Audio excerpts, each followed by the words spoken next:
2, 1. You're on Please, the air. please stand for the pledge.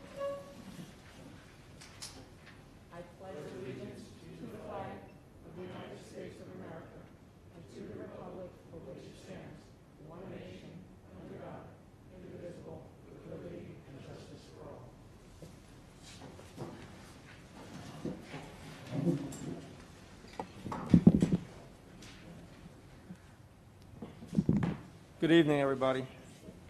I'd like to change the agenda a little bit if we can. I think we have a couple quick miscellaneous items we can cover first. Is MK Realty Route 6 here tonight, Jeff?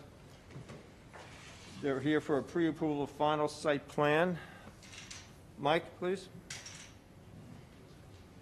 Which one is this? MK Realty, number 5 on the agenda. I have no objection to the, is this a re-grant or extension? The reapproval of this lot. And Rich? No objection to re-granting site plan approval. All permits seem to be in order. There are some issues with regards to the bond. It needs to be updated to reflect current pricing, if it hasn't been done already. And I don't believe, Pat had no comments on this either. So if there's no other comments, we would need a motion to approve the final site plan for 1 year. I'll make a motion to approve the final site plan for MK Realty Route 6, tax map 55.6-1-44 and 55.6-1-445. All in favor? Aye. Thanks for that, Mike. Thank you. Thanks, Jeff. Joe and Rich, Pat will not be making it here tonight. Just got a message. I received the email. Yankee Development, extension of preliminary subdivision approval. Mike? Again, I have no objection to the extension. I spoke to the applicant. We are going to actually meet at Town Hall to discuss some of the thoughts as he's having about the project, so. And Rich? Engineering Department does not have an objection to granting a 180-day extension to the preliminary subdivision approval. There are a lot of things that need to be looked at, but when we meet with the applicant, we'll figure it all out. Thank you, sir. Motion to grant extension. Mr. Chairman, I'll make a motion to grant an extension of preliminary subdivision approval, 180 days, for Yankee Development, Pickett Road, map number 76.15-1-12. Do I have a second? I second. Kim seconds. All in favor? Aye. Thank you. Thank you.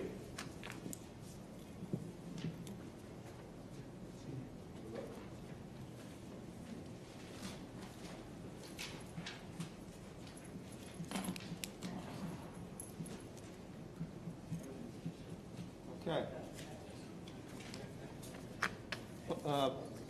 Next on the agenda is Carmel Center Senior Housing bond return. It's on for public hearing.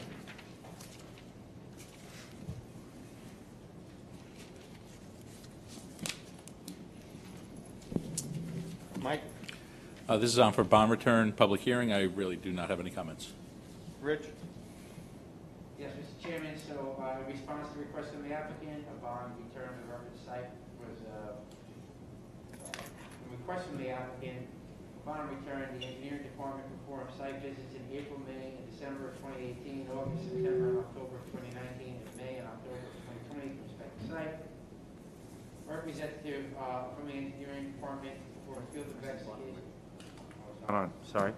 Thank you, Mark. Performed a field inspection of the reference property on October 28, 2020, to evaluate the status, determine if the bond return was warranted. The board should note that the original bond in the amount of $2,579,959. This bond amount has not been reduced. Based on our multiple site inspections, all site improvements required pursuant to the board site plan approval have now been completed. On this basis, we are recommending that the bond be released. So the board understands what a performance bond is and what this is entailing. This typically has the features of a site, and Joe will chime in afterwards, I guess, when I'm done.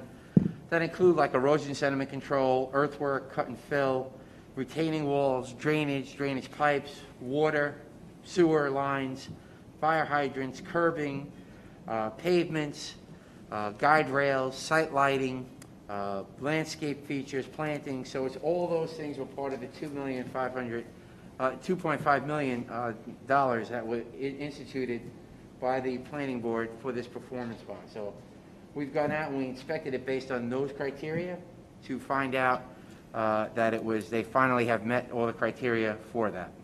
And Joe, if there's anything I missed, please let me know. And since this is a public hearing, is there anyone from the public that wishes to be heard? Please state your name when you come up, if you don't mind, please.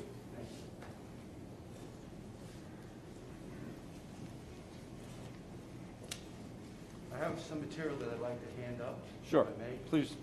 How should I do that? You can distribute it, and there's... Well, I have two exhibits that have, two letters that have exhibits.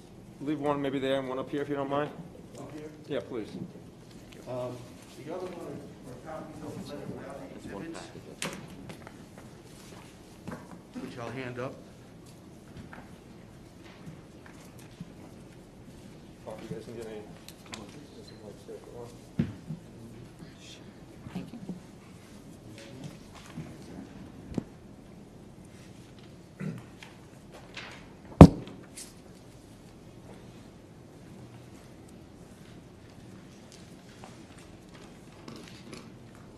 Thank you, Mr. Chairman. Planning board members. Sir, excuse me, would you state your name, please? Oh, Jack Adesso, 75 Blair Heights, Carmel, New York. Thank you. I'm a resident at the Retreat at Carmel. I'm also on the Board of Directors of the Homeowners Association. I'm down here tonight to speak in opposition to the release of the bond, and I'd like to state some of the reasons.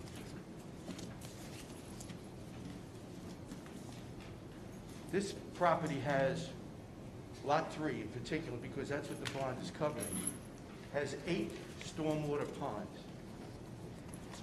As the planning board has been advised previously, Falcon Engineering Group is an engineering firm that was hired by the Retreat to assist us in reviewing the engineering issues at the site. Falcon Engineering report for Phase 2, which was submitted to the town months ago, states that there is an existing problem with the stormwater basins. The basins are found to have dense brush, reed, meadow coverage. The problem continues to this day, including slopes that have growth of phragmites and mugwort, which are not indigenous to the ponds and which are actually detrimental to the ponds. They choke the ponds, and right now, if you look at the photographs that are attached, you can see this infestation of these non-indigenous plants. The approved plans show that Lot 3, as I said, has 8 stormwater basins with 4,875 individual plants of 9 types and 39 distinct groups. Recent visual inspection indicates that the requirement has not been met. In other words, these ponds have to be planted with certain plants that assist in the operation of the pond. We have not seen that these plants are evident in the ponds. We haven't seen any report in the foiled information that we received from the town of Carmel that these plants were even planted.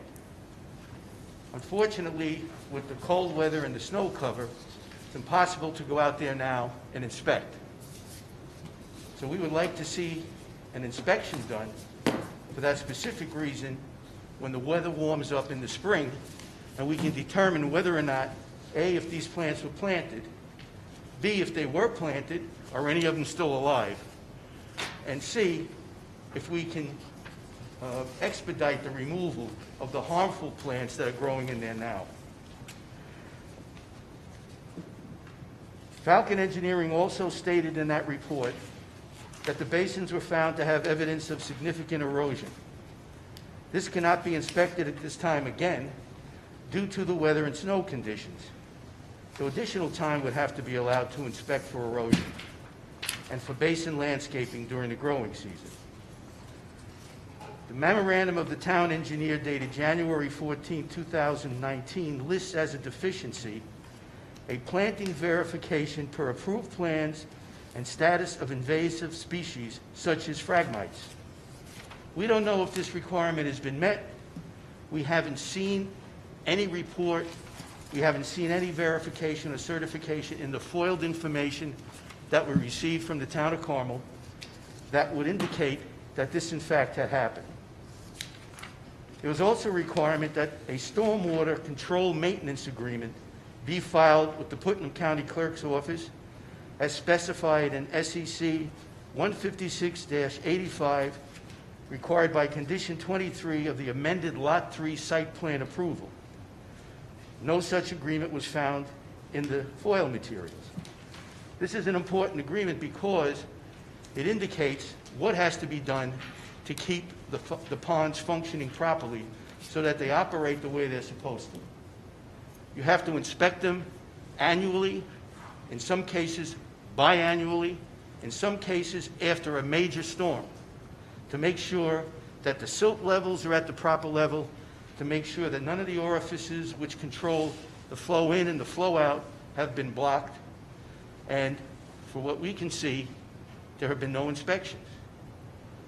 Pulte's been here since 2006 during the construction period. They probably did some work to clean out certain items, but not since. And as I said before, the records from the town do not show that these reports were filed and that these maintenance items were even undertaken. In the FOIL material provided, there's a copy of an email from Anthony Rossi, Pulte Group Land Manager, dated October 20th, 2020. He indicates that there is an agreement on 6 items related to Pulte Homes Lot 3, bond release request. Item number 1 is stormwater ponds. He says in the margin of Mr. Franzetti's memo that this item has been satisfied as the HOA is responsible for their maintenance. Well, that's wrong. The HOA is not responsible for the maintenance of the ponds. We are not responsible until the ponds have been approved by the New York City Department of Environmental Protection, the New York State Department of Environmental Conservation, the town of Carmel, and they have to be accepted by the retreat. We have seen no evidence that any of that has occurred.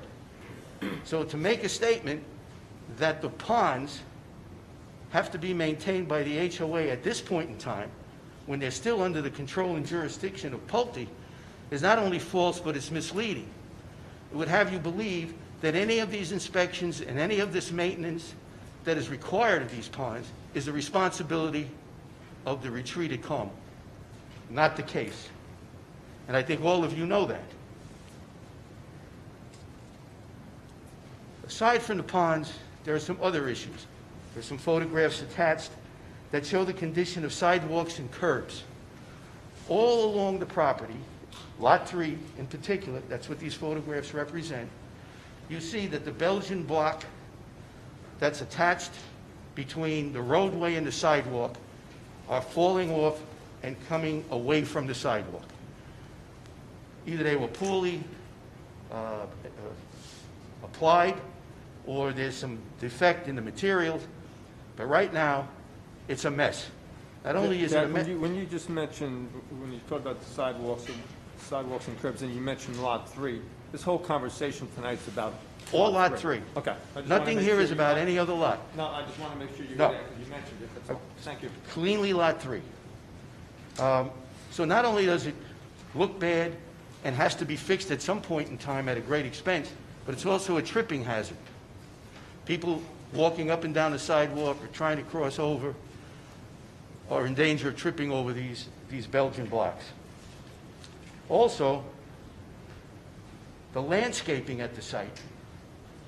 There's an amended site plan, landscape site plan, which I've attached to the letter, that indicates the locations of trees and bushes along Lot 3 properties and roadways. There are photographs You'll see some houses in these photographs, and in the areas in particular where trees were supposed to be planted, where bushes were supposed to be planted, none were planted. Now, these are only examples of what is evident throughout the Lot 3 area. I mean, to take photographs of every location where a bush was missing or a tree was missing would require a stack of photos that really wasn't necessary, because I think these are enough to get the point across. Landscaping that was supposed to be done has not been done, and some of the landscaping that was done has either died or been buried by other weeds and growth that should have been controlled when they were planted.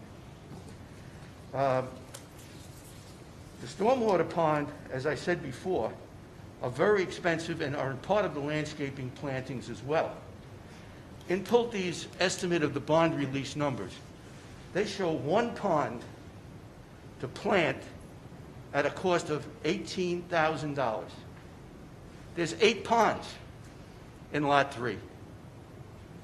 8 ponds. Now you multiply that by $18,000 and you'll see that's a big number. Drainage. The Falcon report notes that the site plans provided do not include detail for the driveway culverts. Pulte should provide approved plans showing the construction details of the driveway culverts. In any case, the purpose of the culverts is to permit the continuous flow of stormwater in the existing riprap and grass along the roadways, as shown in detail on the site plan sheet C-132. The existing driveway culverts do not function as intended. They should be replaced with properly pitched and appropriately sized pipes to allow continuous flow of stormwater. These culverts have been these swales, as they call them, have been very problematic at the site. And I realize that Pulte purchased the property and took with it these culverts, or these swales, that were approved for a prior development that was supposed to be an industrial development.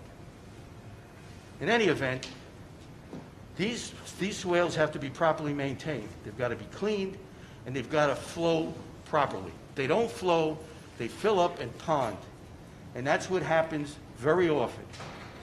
These culverts and the openings at the end of these culverts get blocked, water backs up, overflows on the road.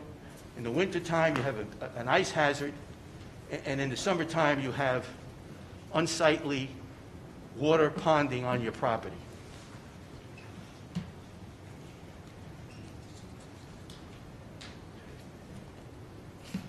Falcon also noticed that the riprap in the drainage swales was the wrong size, and this is a fact acknowledged by Pulte.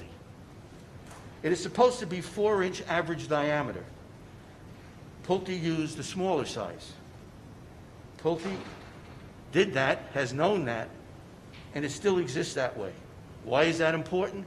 The flow of water through those swales and the rate of speed that that water comes through is impacted by the size of the riprap that's in there, okay? Proper size means a proper speed, proper flow, proper drainage. These are items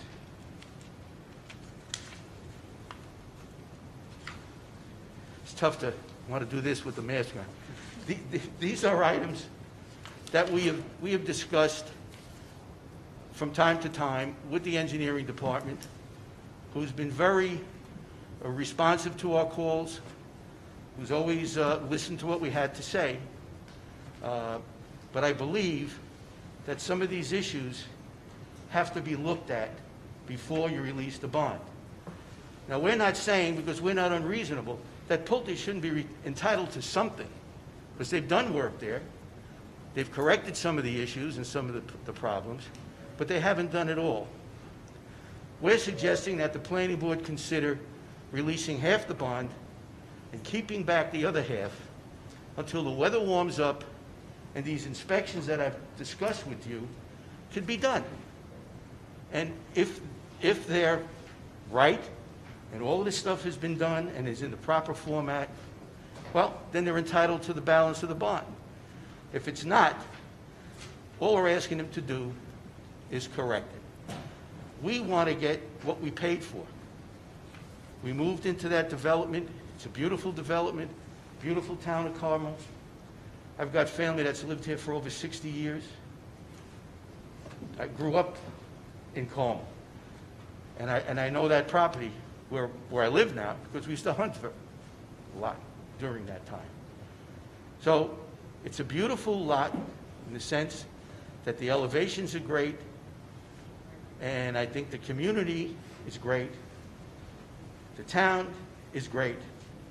We just need a little help making sure that what Pulte is supposed to do is done. And I'll be the first one to congratulate them when they do it. This is not done with animosity. This is not done with any vindictiveness. This is done because we have 400 people living up in the retreat. They're 55 and over. This is an important community to them. And these ponds in particular are very important to the New York watershed. So it's not only us that suffers if they're not done correctly, but the town, the reservoir system, and everybody.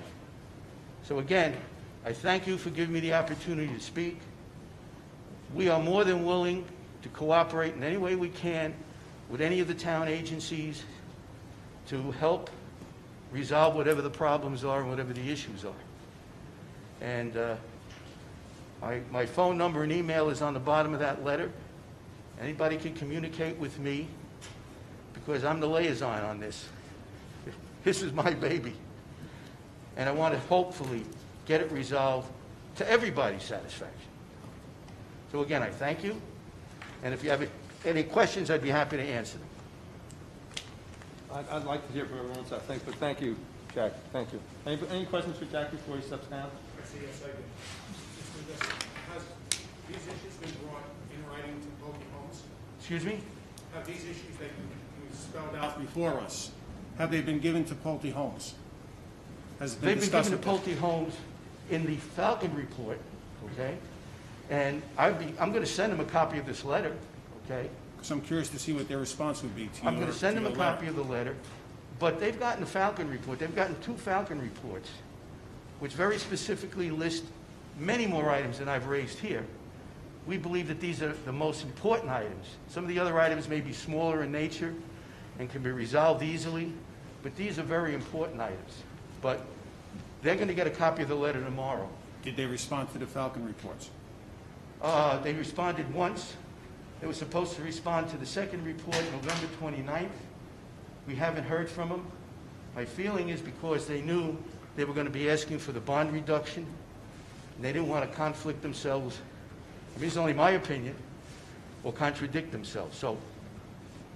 So are these, all the items you mentioned in your report, and I was writing some notes also, are these all items covered in your bond, as, be a little facetious, as compared to someone saying my Yes. petunias died out, you know? So these are all bondable items? Oh, yes. They're all in there. Okay. I mean, if you looked at the back of the bond where they list each item and the amount of money that it covers, you'll see all these issues are covered under that bond. Because I thought it was important what Rich said at the beginning of the meeting. These are some of the things we look at when we bond, when we're performing Right. bond things, as compared to someone's, sheetrock inside their place. Now, we haven't looked at any of those issues. That is not for a bond dealing with infrastructure. We're aware of that. Okay. It's purely related to what Mr. Franzetti said the purpose of the bond was, to ensure that all these things are done Yep. Okay. in reference to the infrastructure. Any other questions for Jack before I ask someone else? There's other people that want to be heard tonight too, I believe. Thank you again. Thank you. Public hearing, I think there were a couple other people that want to be heard. Please state your name. Hi, my name is Michelle McCabe, and I'm at 17 Crosby Road in Carmel. My property actually backs up to Lot 3, so I'm a private resident. I'm here on behalf of the landscaping and also the stormwater retention plans. I have issues where there is water coming into my property since this construction has happened. So I would like to request that we relook at the stormwater retention plans for that property because I don't believe they're working. But more in particular here because of the landscaping. I have been following up with Mr. Franzetti since late 2018 via email.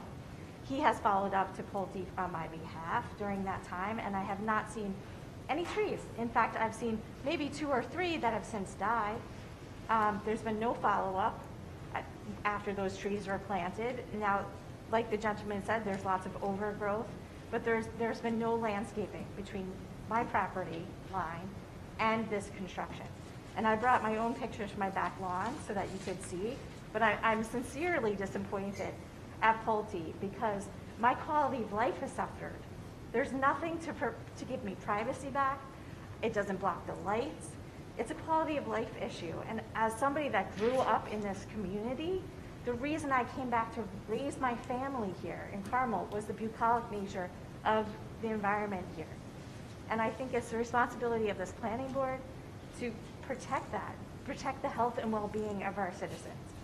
And I'm really disappointed because I've seen nothing. I've seen no follow back up from Mr. Franzetti as well. And I would like this resolved. Thank you.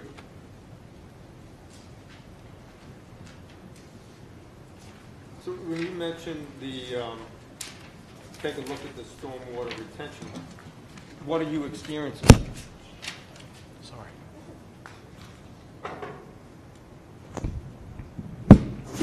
Was there anything specific what's not happening in your mind with the stormwater retention? Is water flowing onto your property? Yes, there's water coming onto my property. And it wasn't No.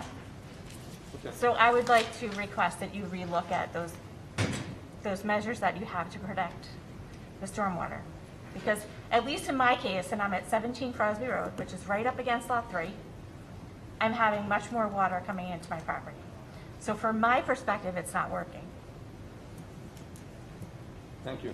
Okay? Any other questions?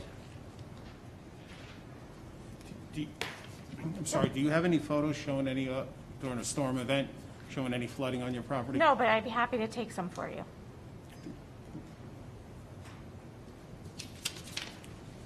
Okay, thank you. Thank you.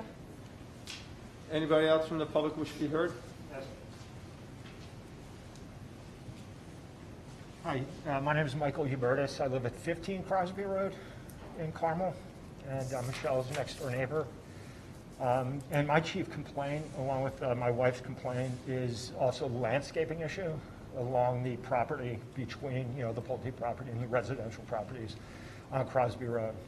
Especially, I think really Michelle's property and our property are impacted, especially by the big, condo structure, that's been built and is really elevated, up on a hill overlooking our properties.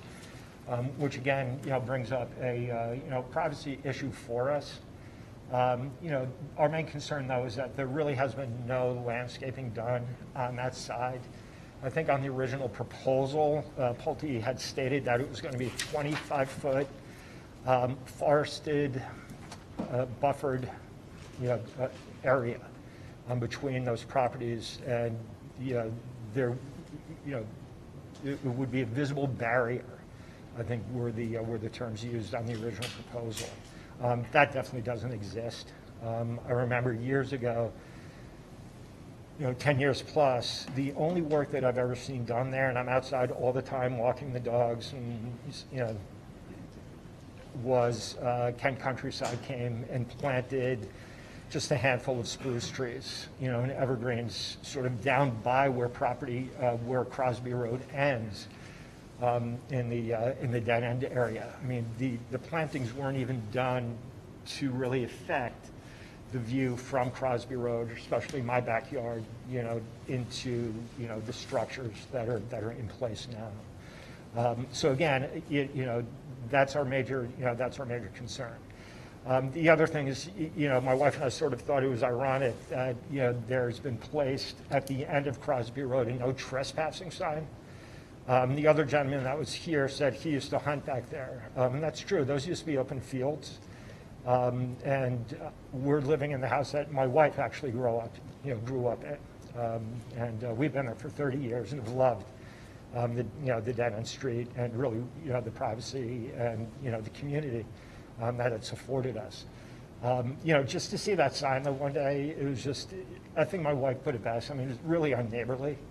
I don't know who's actually going from Crosby Road into the Pulte Estates, but just to have that there, the no trespassing sign, it's sort of ironic in the way that, we sort of feel trespassed upon when we're in our backyard and you've got a major structure elevated up on a hill that's totally bare, especially in the wintertime, that has, 40, 50, 60 windows, looking just right on our properties. So again, my chief concern was that no landscaping really was done.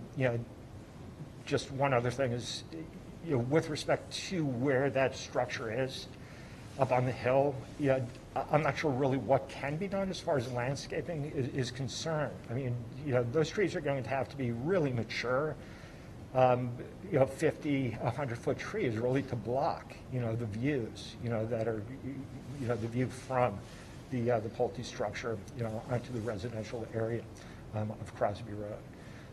So that is what I'd like to say. Thank you for giving me an opportunity to say that. Thank you. Anyone else want to speak up from, on Pulte Farms here?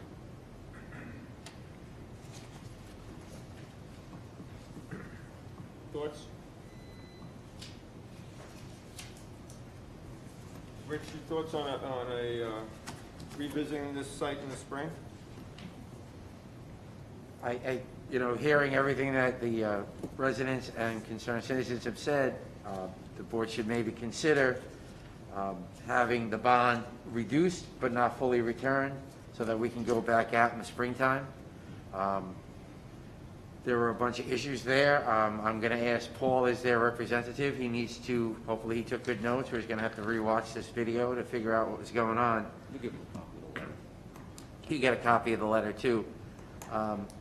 You heard most of them, Paul. It's a lot of landscaping. We've gone out there. I know that we've been complaining about landscaping on this site as the engineering department. We have tried, we've asked, we've had trees replanted 3, 4, 5 different times. So when we went out there and did the most recent inspections, everything was there. I can't attest that they're still alive at this moment, but they were when we were out there in the fall. My opinion is that, Rich, maybe, I don't know if you're able to make come up with a figure right now, reducing the bond. I certainly don't want to reduce too much of the bond until we feel comfortable here as a board, and that we should do another self-inspection. But I'm not sure you need to come up with a number tonight as to what to. Well, I think typically the bond, and again, Joe or Mike can chime in on it, even though it's not 100% written in our code, we typically don't lower a bond more than 20% to 20%. 20% of this bond would be about $500,000, which I think would be more than sufficient to cover what they're talking about. I know Mr. Adesso was asking for half the bond to be returned. I don't know if that's realistic, but I think we can come back with real numbers. We can wait if that's what you want, Mr. Chairman. But 20% is the lowest we would go, or typically have gone in the past. If Paul can come up with numbers to do replanting, we can get that, but it's not going to go lower than 20%. So.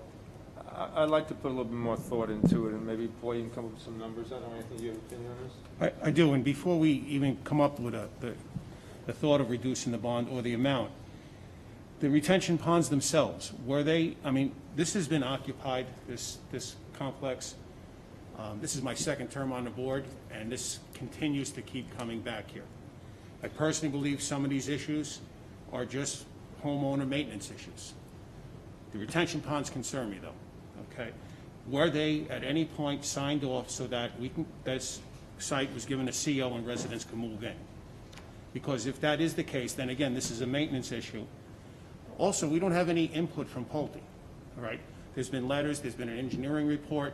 I'd like to see a response, and I think this letter should get to Pulte, and I'd like to also see a response from Pulte. I want to know what they're willing to do before we even talk about reducing a bond.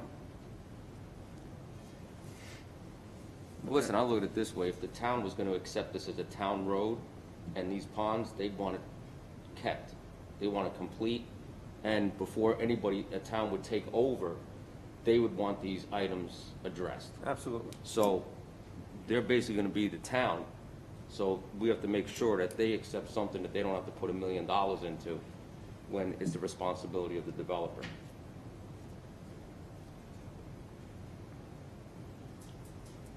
And we're also going to have to work toward that stormwater maintenance agreement. It was part of the original resolution. So that's something, Paul, you're going to have to come up with, and that entails that maintenance, and it entails, posting a bond or posting a fee for actual annual maintenance. So that needs to be done, and it probably needs to be done for the other 2 lots on Pulte. That's Because correct. I'm sure that same requirement's in there, and I'm sure we don't have a copy of it. Paul, do you have any response to what you heard tonight? Most of this is new information to me.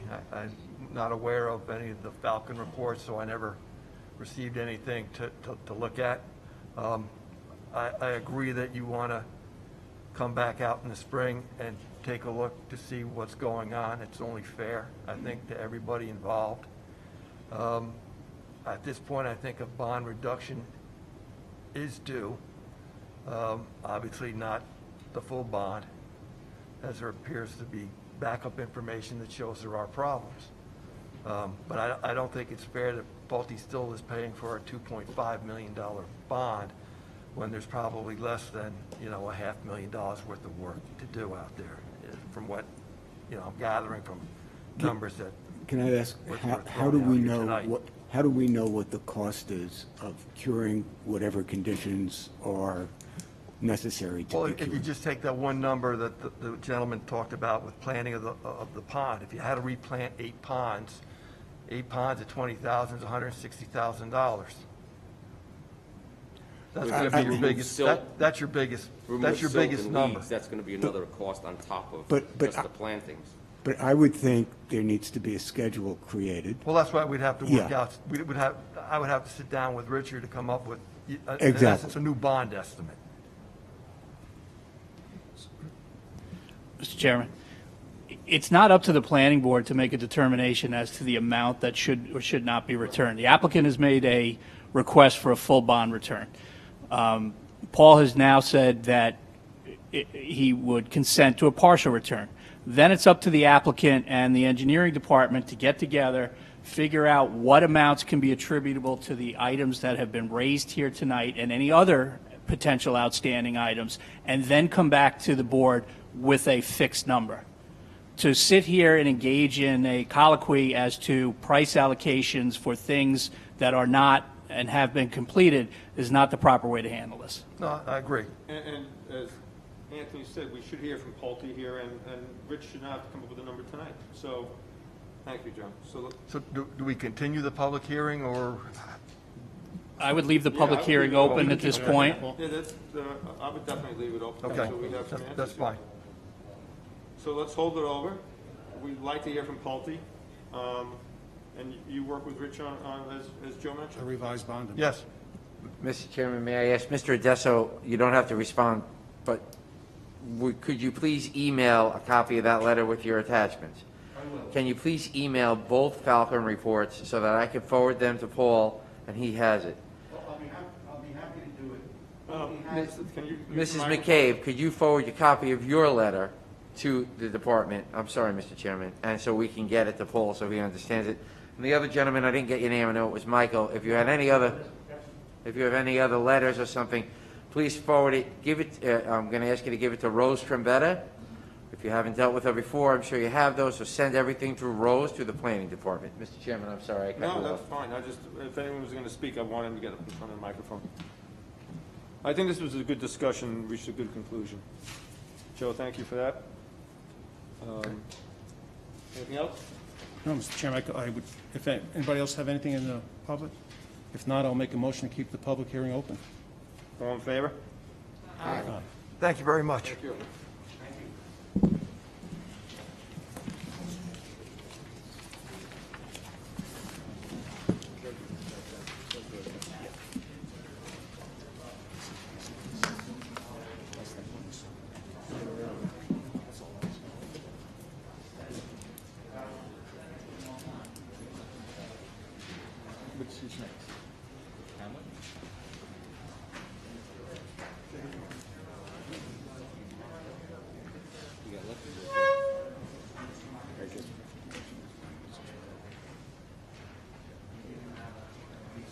start? You want me to? Yeah, they go from consultants and we get. So you go through.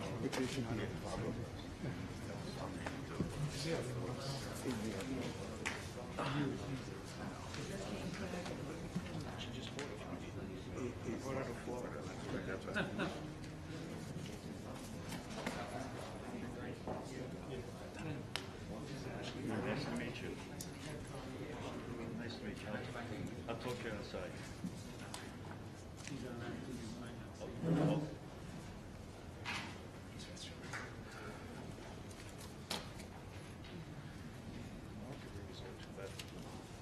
Okay, next on the agenda,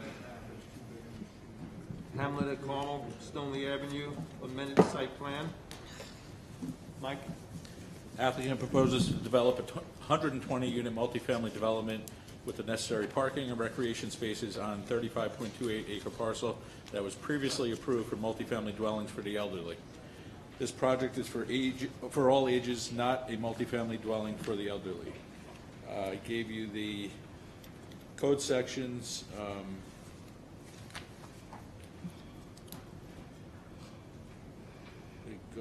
I don't need to read the whole code. It's got the permitted uses, everything there. There's a conflict in our code. Our code has a section that is multifamily, and it has the criteria. Our schedule of district regulations does not allow multifamily in any of the zones, so there is a conflict. So a variance is required, or if they want to go for an interpretation, whatever it is they need to do, but there is a conflict. The multifamily code says that it's only for garden-type apartments, and these are 3 stories. A garden-type apartment is only 2 stories, so that would be the second variance that's required. And the engineering department needs to confirm this project conforms with section 15628A. Its adequate water must be there for fire protection purposes. There is a second way that they could do this development if they did a cluster. A cluster would only allow 11 units though, so obviously that wouldn't be feasible for them to do it on this property. They'd be getting 1/10 of what they're allowed by using the zoning code the way it's written. Rich, your comments, please? And Mike, you have comments from Pat? I do not.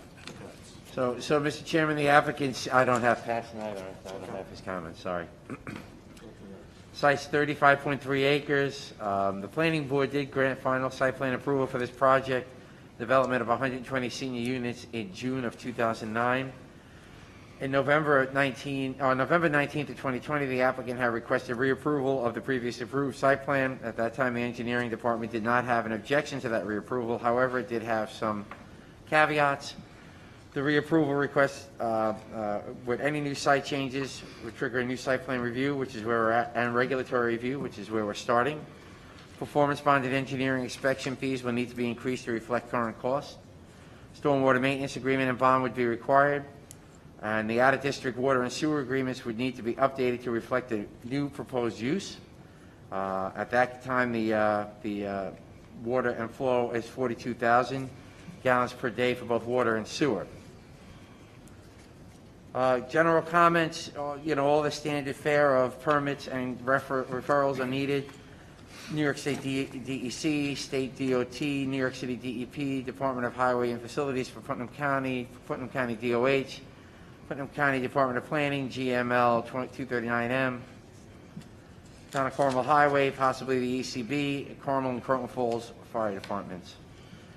Stormwater permits would be needed from the state and from the New York City DEP. We have to re-review the out-of-district connection for water and sewer, ECB for wetlands permit. The applicant should provide an existing conditions map. The applicant should provide a comparison of what has been previously approved to what is being proposed and being provided. That was not given. A new wetlands delineation needs to be performed. The new maximum water and sewer flow rates are 24,000 gallons per day. The out-of-district connection should be amended to reflect these updated values. And after that, it's the stormwater pollution prevention plan for New York City DEP, traffic study conducted and provided for review, because this is now a different use that's being proposed. maintenance agreement, and performance bonds. After that, there's a whole bunch of detailed comments that I'm not going to go through and bore the board with, but it's a couple of pages worth, and there's a whole bunch of site details that will be needed for this. Okay. And Anthony will read or summarize Pat's comments, please.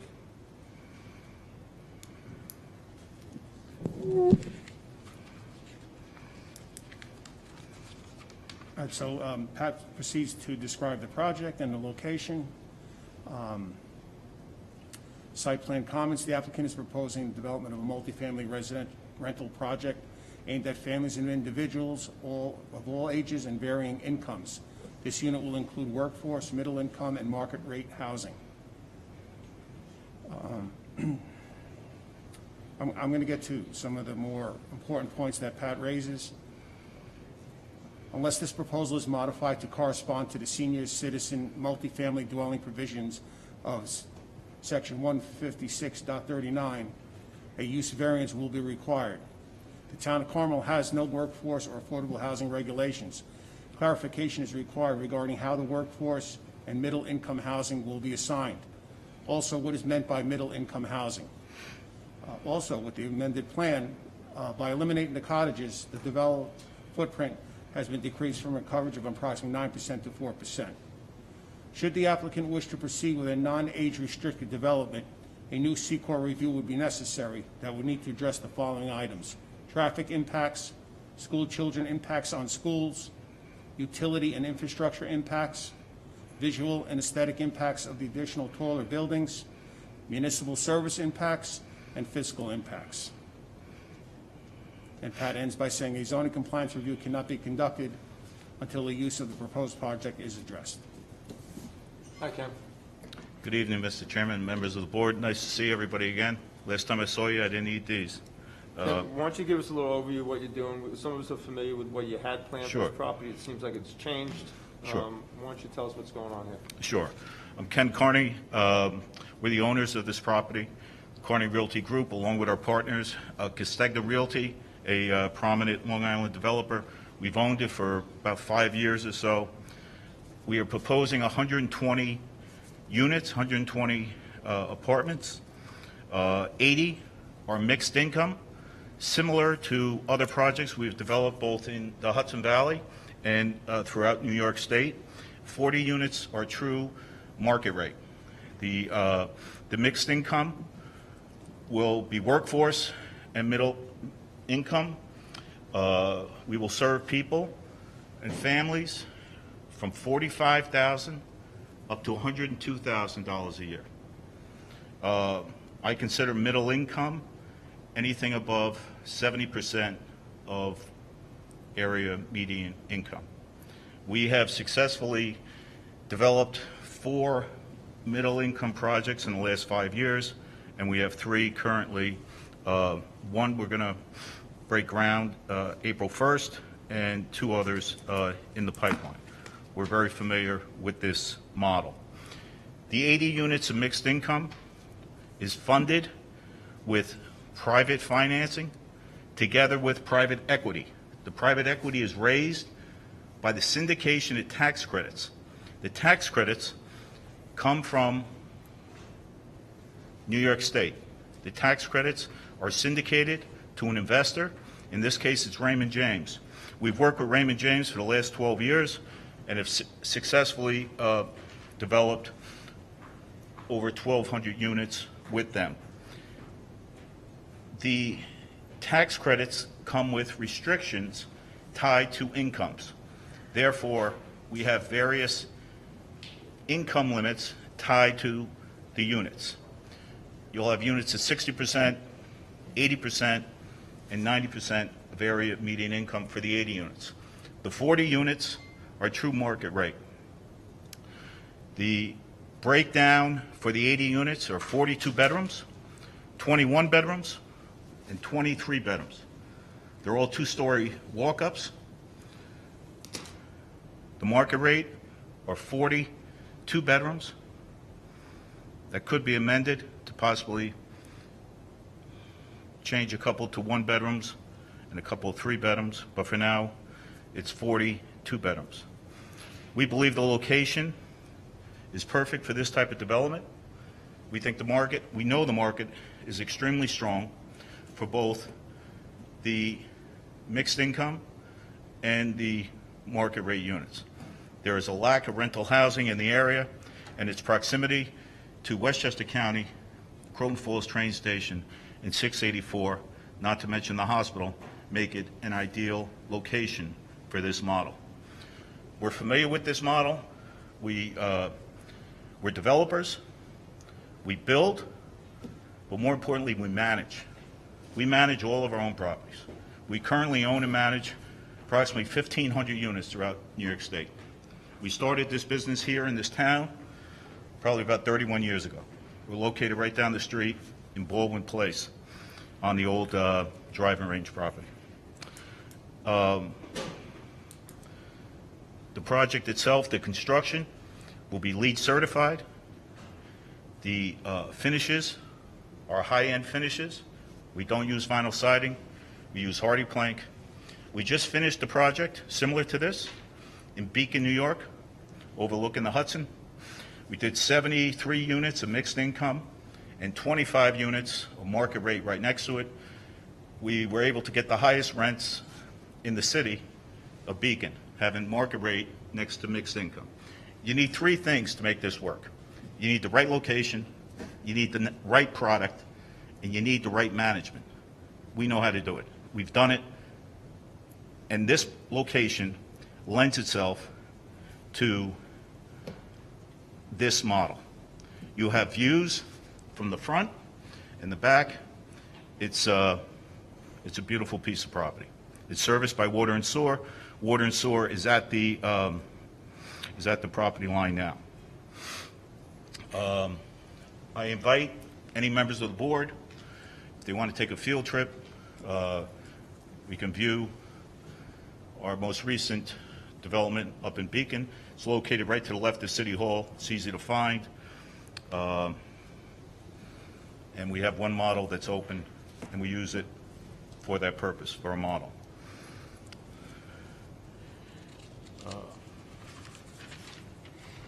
And I'm here with Jeff Cantamo. Jeff can talk a little bit about the site plan itself, but I'm here to answer any questions you have in regards to this model, how it works. Let me go back a minute to the structure itself, the financial structure. What we do when we secure the tax credits, and we've done approximately 20 of these developments in the last 25 years. When we secure the tax credits, we form a limited partnership. My son and I are the general partners in the limited partnership. We put up all the guarantees. We guarantee the limited partners, all they want is the tax credits to flow to them. So they're the limited partners. We guarantee everything. We do everything. We develop it. We take on all the risk. We personally guarantee all the loans. We finish the project. We manage the project. And we deliver the tax credits on a yearly basis to the investors. The investors, at the end of 15 years, exit. They exit.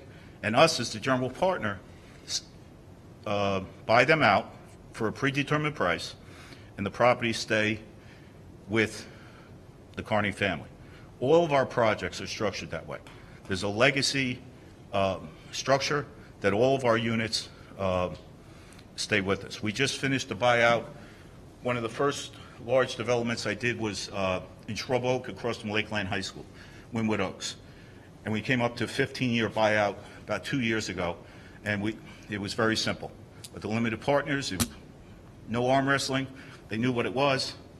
We bought them out, we shook hands, they went, and my family and I continue to own this for forever.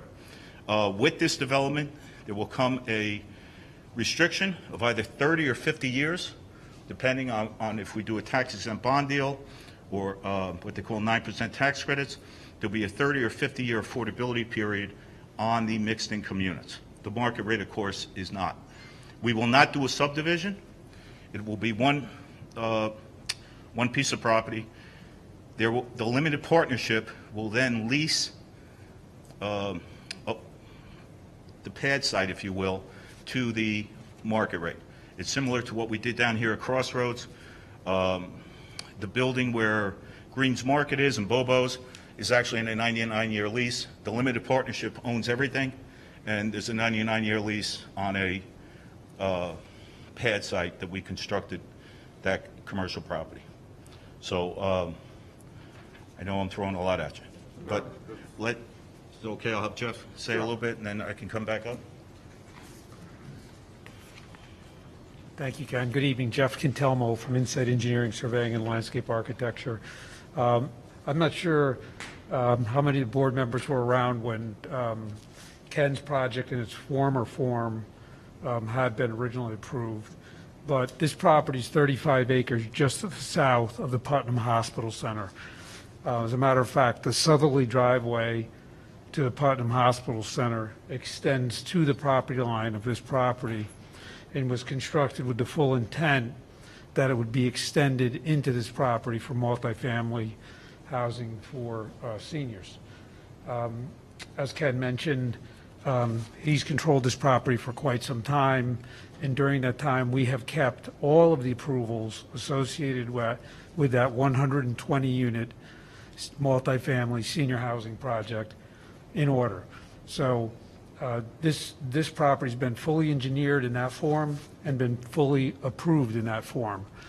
The current proposal is really to reduce kind of the footprint of the property. And I think Anthony pointed out in Pat's comments, he noted that our coverage was going from 9% to 4%. The upper portion of the property right now is not slated for development.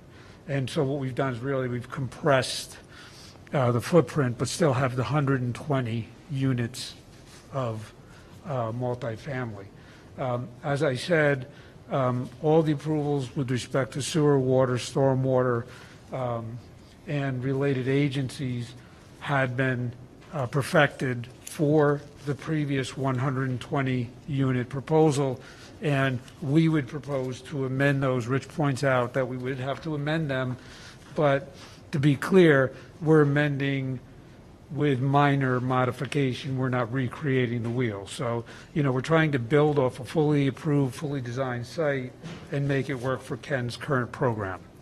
I think that's about it. I don't know if you got questions for Ken or I. The property that stays, that's vacant, that won't be developed, that's not slated for future development, right? That's just, you're limited to the 120 units here, or where you're not going to build? You said you reduced the footprint, so. Yeah, so, And Jeff, so of the 35 acres, how much of that property are you building on? So yeah, this shows the full 35 acres.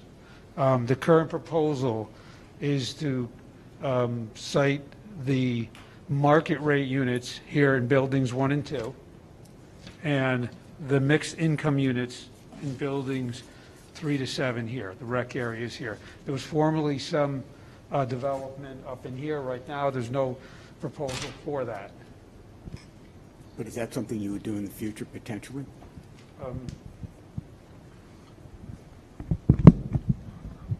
Ideally, I think the site could hold 150 units. That's not what we have in front of you tonight, but I believe the site could hold 150 units.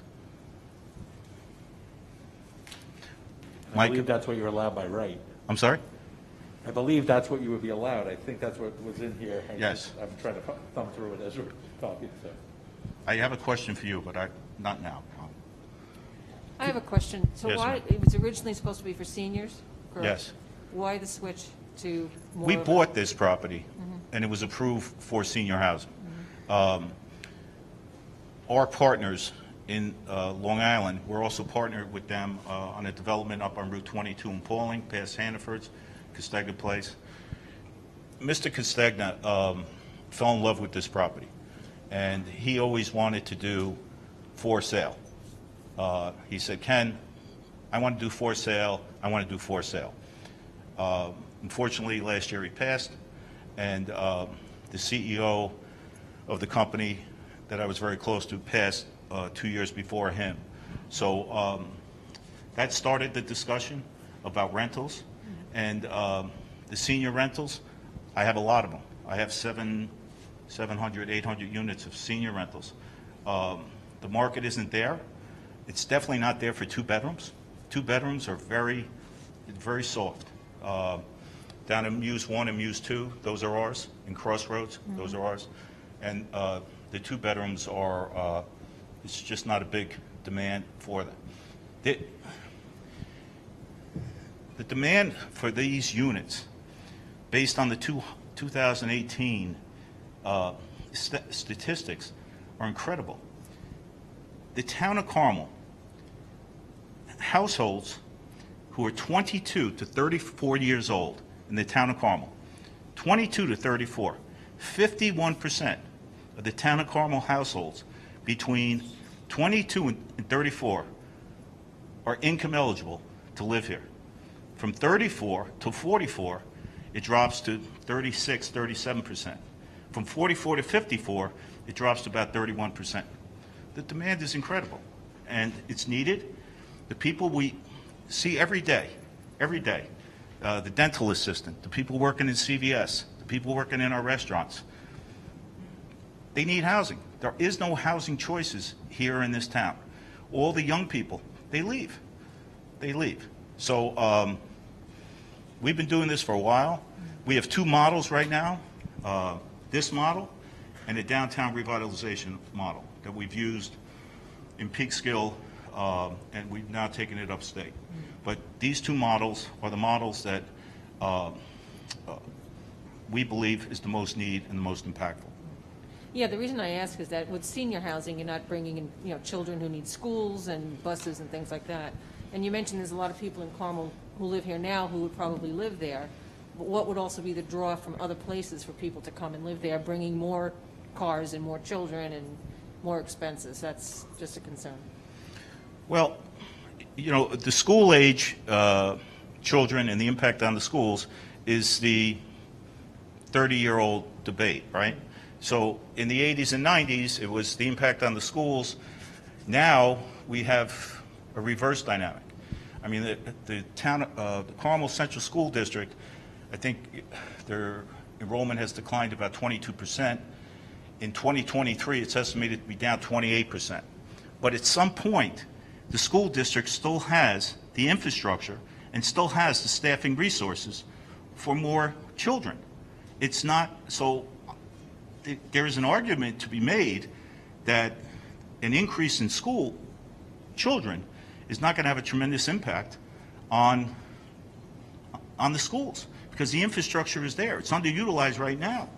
And you have programs that are at risk of being discontinued because there's not enough children in those programs. But it's a debate.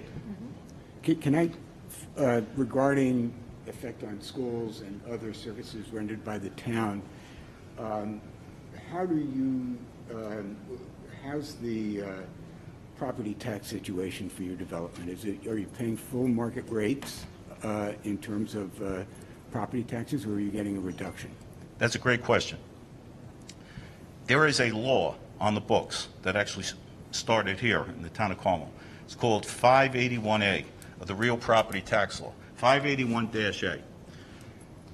What happened was there was a ribbon cutting of a affordable senior project. The next day in the papers, there was a ribbon cutting. The front page of the paper said, cut the ribbon on a $15 million project. So the tax assessor assessed the property at $15 million. Meanwhile, the rents were restricted based upon the tax credits, okay? So there was a movement back when Governor Pataki was in office, and they passed a law called 581A. 581A says that if you use tax credits, you must assess the property based on the restrictions of the units, of the incomes. So what we do is simple.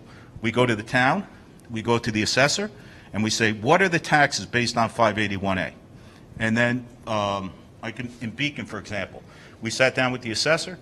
The assessor said, I think it's going to be about $170,000, $180,000. We went to the city and said, you know, we'd like to codify this. Can you codify this in an agreement? This is all you can charge anyway. So in Beacon, between the first 2 buildings, which are the mixed income, and the market rate, we're paying over $300,000 a year. But my point is, though, that by populating this with reduced income residents, you're I understand this is the 581A, but you're paying a reduced tax stream to the town. And you're asking us to create a different use here to effectively subsidize that. I don't see it that way. I don't. There's, you know, there are responsibilities.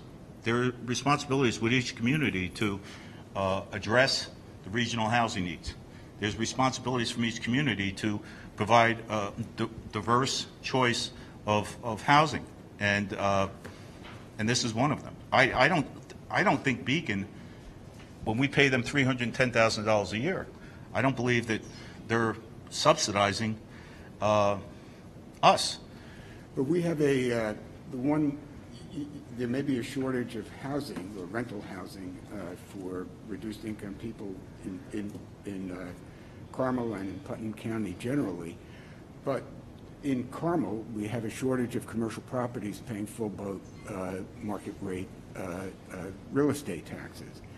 And so the burden of a reduced tax stream effectively falls on the already overburdened population in the town of Carmel.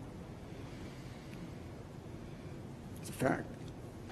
Well, Ken, is that the only, like, the formula you have here with the 70 and 40 or whatever, is that the only way this could work, or could there be some negotiation with having more market rate and less mixed? Of course. The model we're using... balance out what he's asking. You can, but it also gets back to the age-old question. I've lived in town since 1972, and I remember all the stories. You know, IBM was going to buy down there across from the diner, and this was going to come here, and that was going to come here. It's a whole different discussion about the commercial tax rates. This is not going to solve that problem, and I don't. It's going to exacerbate the problem. I don't see that. I don't see that. I don't. And I don't think that's happened in the other communities we've worked, and that hasn't been my experience. Based on what you did in Beacon, what kind of tax revenue do you project this would provide? I don't know, but like I said, Beacon right now we're at 98, 99 units. We're paying $310,000. But what percentage below market rate is that? We have units of 50, 60, 80. No, but what I'm saying is that dollar number you quoted, how much, what's the delta between that and full market rate? It is full market rate. Under 581A. I get it, under they can only tax me on the amount of money I take in. I get it, but it's a reduced tax based as opposed to full commercial. Yeah, but I don't see this. Beacon, for example, would not have been built if it was 100% market rate. They wouldn't have done it. It was city-owned property, and it's what they wanted. It is. The town of Somers worked with us down the street. They said your commercial building is going to be 100% taxable, and we work with them on a pilot for the affordable mixed income in the back. I guess the thing is, if you could get a little bit more of the market to help with Of course, that's possible. To that point, you know, Pat's memo, and if you don't have a copy, make sure you get a copy of it. Sure. We're talking about, currently, right now, this proposed project does not meet with our town code, all right? I'm sorry? This project currently doesn't meet within our town code, what's allowed in our town code. What section was he quoting? Okay, he was, The schedule of district regulations does not permit what is permitted in the code. Correct. So there's a conflict, that's the same thing I said. just restating that statement. He then proceeds, there are a lot of impacts, which I read, that I'm asking you, are you willing to do those impacts? Which will answer a lot of these questions, okay? And to that point, I agree with you in that our young adults, our children, our 25-year-olds have no place to go, okay? Are there any assurances, and I know that may be a stretching it, saying the word assurance, but I would love to see that there's some type of program proposed that would give Carmel residents first crack at those units. The tax credit program I use does not allow a priority or preference. It does not allow it. Does not. It does I not. appreciate you being honest with me, but Anthony, that's the truth. What happened was they used to allow it. When I did the project I mentioned earlier down in Wynwood Oaks in 1999, I got a phone call. I stood in front of the town of Yorktown, Supervisor Cooper, and I told her I could give preference because I was told that. And they changed the policy back then, 21, 22 years ago. And using tax credits, you cannot. However, I will say that what we have found is that the majority of the residents are local. People not that upwardly mobile. And I think if the demand is here, and the demand is here, that what you're going to find is it's going to be local. I mean, we have, I don't know how many people we have in Somers that are coming from this town. And Somers asked the same question. Can we do, a preference or priority? And I said no. And they went and they checked and they came back and they go, he's right. So I wish I could, but when you use the tax credit program, you can't. in your experience, what type of mechanism would you use to lease out these apartments? Is it first come, first served? Is there a No, website? we do a lottery. It's a lottery. We would do a lottery. We would, our projects, our developments down in, Beacon. Beacon had 320 people apply for a lottery. We still have people on the waiting list, okay? The market rate, not so much. We're charging $2,900 for a two-bedroom. We're charging $2,400 for a one-bedroom in Beacon. That's pretty good. That's pretty good. Is right. We push the market. So here, I think the market rate, will test the market as well, but I don't see a lottery for the market rate. But here, it'll be a lottery. Everybody's name is pulled out, and then you start to process everybody according to the lottery number. That's when all the background checks come into play. And then you bring the people in, and you have to verify their income. You have to verify that you go to third party where they work. We have to check all that because once a year we get checked as well. Do they also do like a criminal type of background? Yes. Okay. Did you state earlier there are no tax credits on the market rate? No tax credits on the market. Okay, so no tax credits would be on the other development. And that's why Bob was mentioning about flexibility, and Mark was mentioning, geez, can you increase one compared to the other? You know, there's a lot we need to know here yet, right? Sure. Might be a good idea, Rich, Mike, what do you think of if we take the lead agency here, and then we can develop this a little bit deeper with Ken as far as traffic studies, water studies. I think we need to... School impact, Yeah. aesthetics. But I think we should declare Fiscal. ourselves as the lead agency. I think this is where it belongs. I think it should stay here. And it'll help I agree. move forward. I think it's intent first, right? I'm sorry? You have to do your intent to be lead agency, Yeah, and then it goes to intent the to be process. lead They were lead agency, right? Sorry, I don't mean to.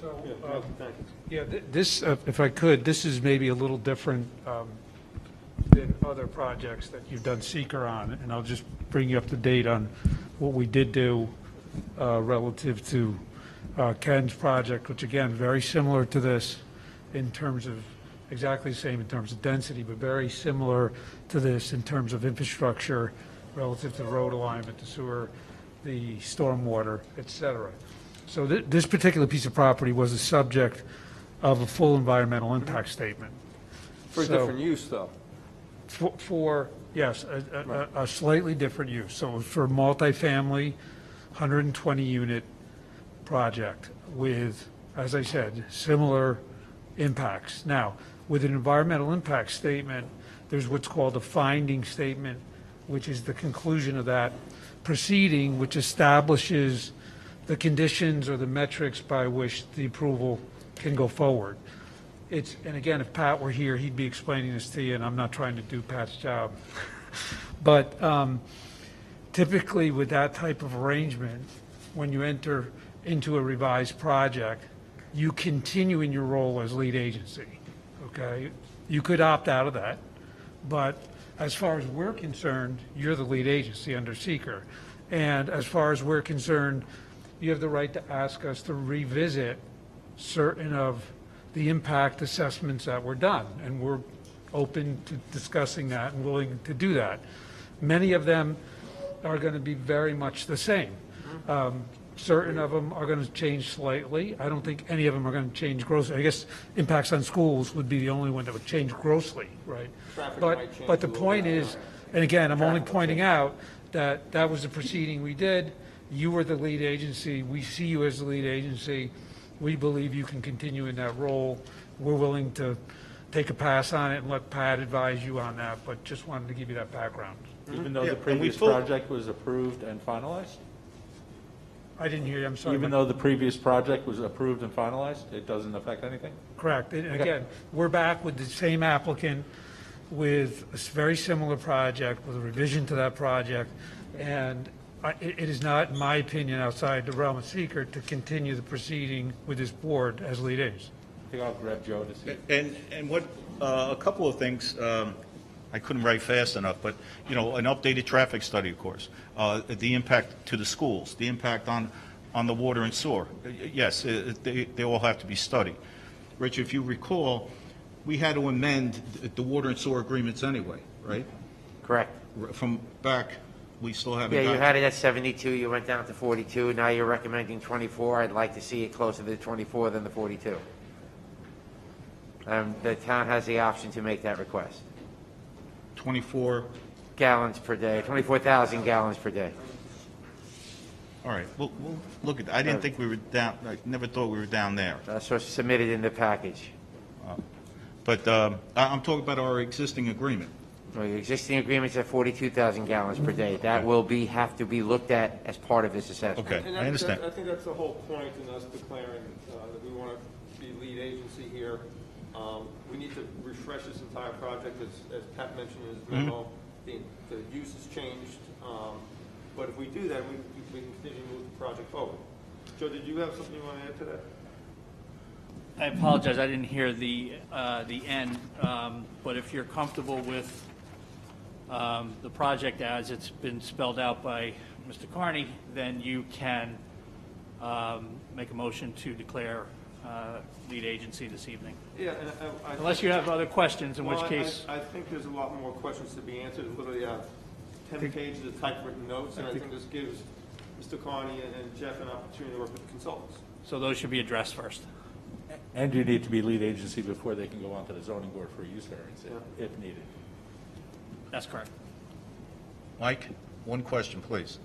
On the market rate, you don't consider those garden style. I built them in the past where I had 2 stories in the front and 3 in the rear, and they were still walk-ups, and they were considered garden. Is it because the elevator's there? No, it's because the definition of garden style says 2 stories. The multifamily senior housing, which is what you did before, Right. does not say it has to be garden style. I understand, but the fact that it's a half a story, because more than 50% is below grade, which, if it's only counted as a 2-story, can we look at it? Yeah, we'll Okay, have to take a thank you. look closer and That's make sure all. I understand If what I'm not, talking. we'll change it That's around. fine. I just All right, want to thank make you. sure that we're talking about the same thing. Thank you. Mr. Carney, I think in summary, we have a lot of comments here that need to be addressed with your team and the consultants, and we should continue working on that. Thank you. Thank you for your time. Appreciate, and great seeing everybody again. Thank you. Anything else from the board before we move on? Do we need a motion now to declare lead agency at this point? And a site visit? My understanding was you were going to hold off and We're have the going to applicant try to get address some the of these 10 comments. pages of comments Yeah. down and then come back and then, yeah. Thanks, Joe. And the offer's open for a site visit, all right? Thank you. I made a note of that. We just actually. entertained a school bus full of 28 people from Oneonta who came down to check us out, so this is easy for you guys, all right? Thanks. Thank you.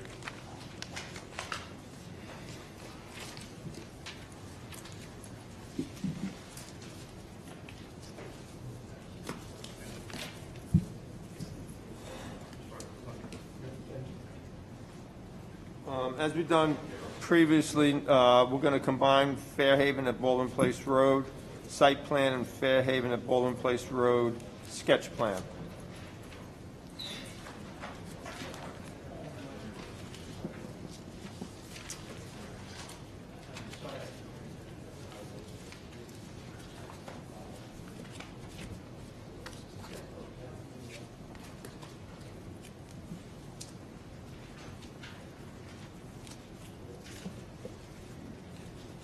Mike, comments on Fairhaven?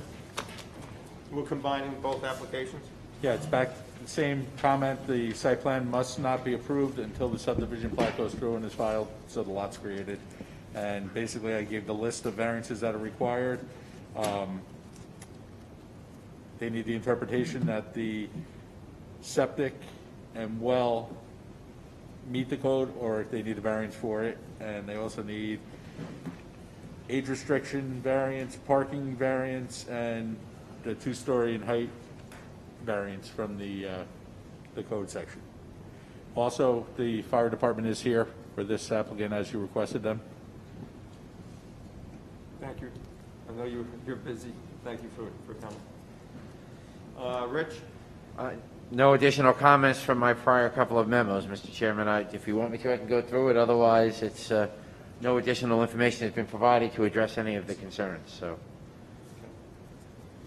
And I don't believe there were any comments or new comments from Pat. Jeff, has anything changed since the last time we spoke on this?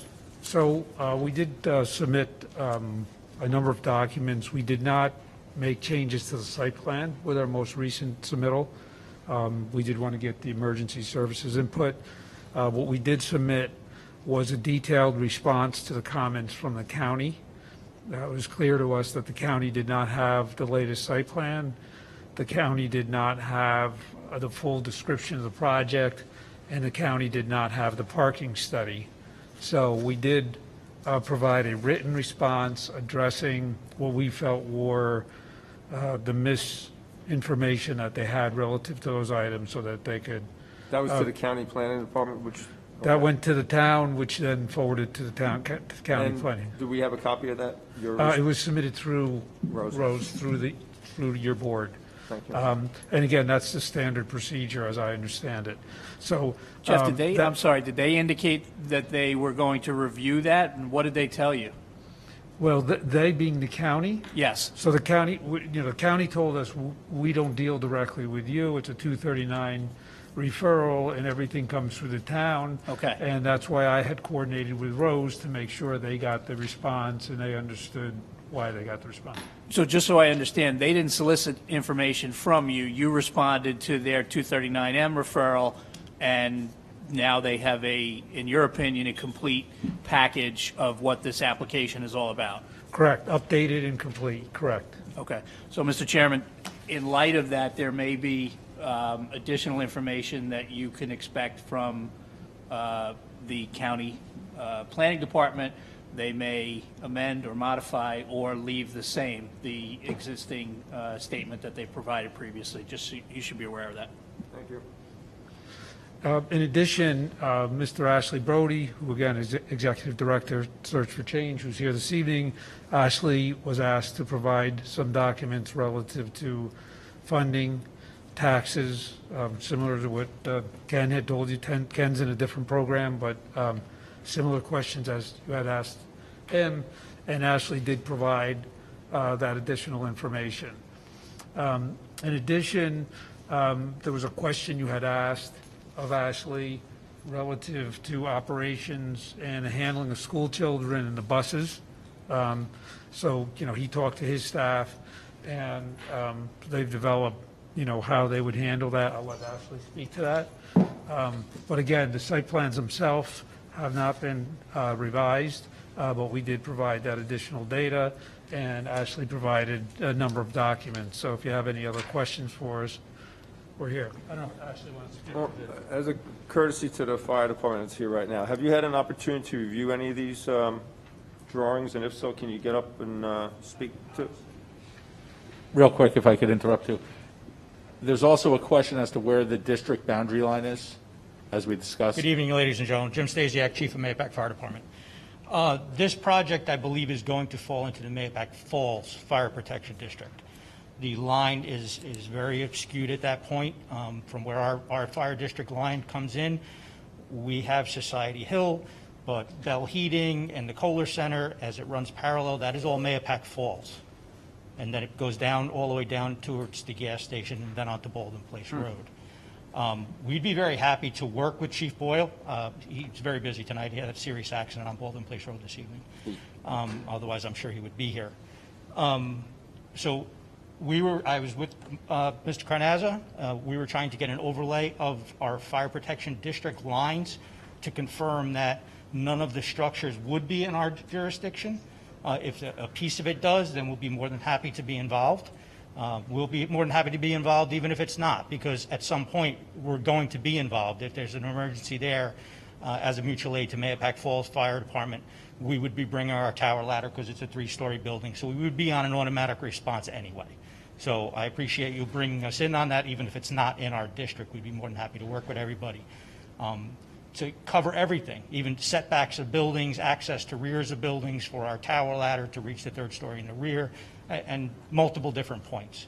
I don't know what Jeff Boyle would have had to say here tonight, so I can't answer any questions on behalf of his department. But like I said, until we get a definitive answer on where our fire protection district lines go, I believe a portion of the property may be in my fire protection district, but the actual structure most likely will not be. So, Mike, would you continue to work with the fire department to solve this? Yes, I spoke to Jeff and told him that I would get him the tax map with the overlay, and then he can get that plotted on his plat, so it'll be on there. We'll know exactly which district it's in at that point. That'd be great. Okay. Thank you. Thank you for coming tonight. Any questions? No, thank you. Thank you. Thank you. Thank you, you too. Please. Oh, good evening, Mr. Chairman and members of the board. Again, yes, I'm Ashley Brody. I'm the Chief Executive Officer of Search for Change. I know you know me by now. It's good to see you again. I just wanted to speak to one issue to which Jeff alluded a moment ago. I know during our last meeting, some questions were raised about the proposed use and accommodating school children, namely getting them safely from the main entrance to the development to a school bus stop. As Jeff mentioned, we did submit a variety of materials and answers to some questions that were raised during our last meeting. I would like to share with you today another document that we developed that does address the question of school busing and specifically how our development would assist with that. As I've shared both verbally and through some of the materials we've provided, we retain an agency vehicle on site with which we provide some transportation to occupants of this development. We would be prepared to use that vehicle to transport school children as well, and we would also be prepared to erect a small bus shelter to accommodate them should that be necessary. And this is spelled out in a memorandum that I'd like to submit. So I did just want to share that much. So, that did come up last time. I was struggling to hear you a little bit. So you have a on-site vehicle that you would shuttle the children to the end of the road, down the Baldwin Road, or you would shuttle them to school? We would shuttle them to the bus stop, at which point they would meet the bus. But we would also be willing to construct a bus shelter if that would help to ensure their safety and comfort while they're awaiting the bus. Is that a good spot for a bus to stop, though? That's what the question was the other day, because that's why I said if you could contact the bus garage and just see if that's going to work for them, just to make sure, because I don't know. They may prefer to come in if they can. I don't know if they're allowed to, but it's not an answer that I have, and I just wanted the answer before instead of afterwards. Okay, understood, yes. Yeah, we just wanted to signal our willingness to do what we can to mitigate the risk and to address that concern. Yeah, there's a, I don't want to say a fast road, but a road where people go too fast, and if it's right after that bend, that's the only thing that concerns me with the kids. Understood. How far is it from your proposed buildings to Baldwin Road? I think I'll let Jeff field that one. Yeah. So what we have is there's the driveway into the Search for Change property, which is just a couple hundred feet, but that connects to the main driveway, which will serve the balance of the property, which has been designed to town road specifications. So the distance from our intersection at Baldwin Place Road to the intersection of this short driveway into the multifamily complex is around 1,700 feet. If you recall, when we first presented this, I explained that, we had taken a look at the master planning associated with Union Place when we actually laid out this roadway. This is the main roadway that would connect to the new sub-roadway that services the PCSB and Hudson Valley Credit Union at the light with the plaza. So again, the alignment of this roadway and the construction of this roadway is fully intended to meet town road specifications, and hopefully as other development happens over time, that connection can be made. But for now, it would remain private. And as Ashley said, we've made accommodations that in the case that the bus will not come up that roadway, there would be the ability to get the kids safely down to the bus stop. Okay.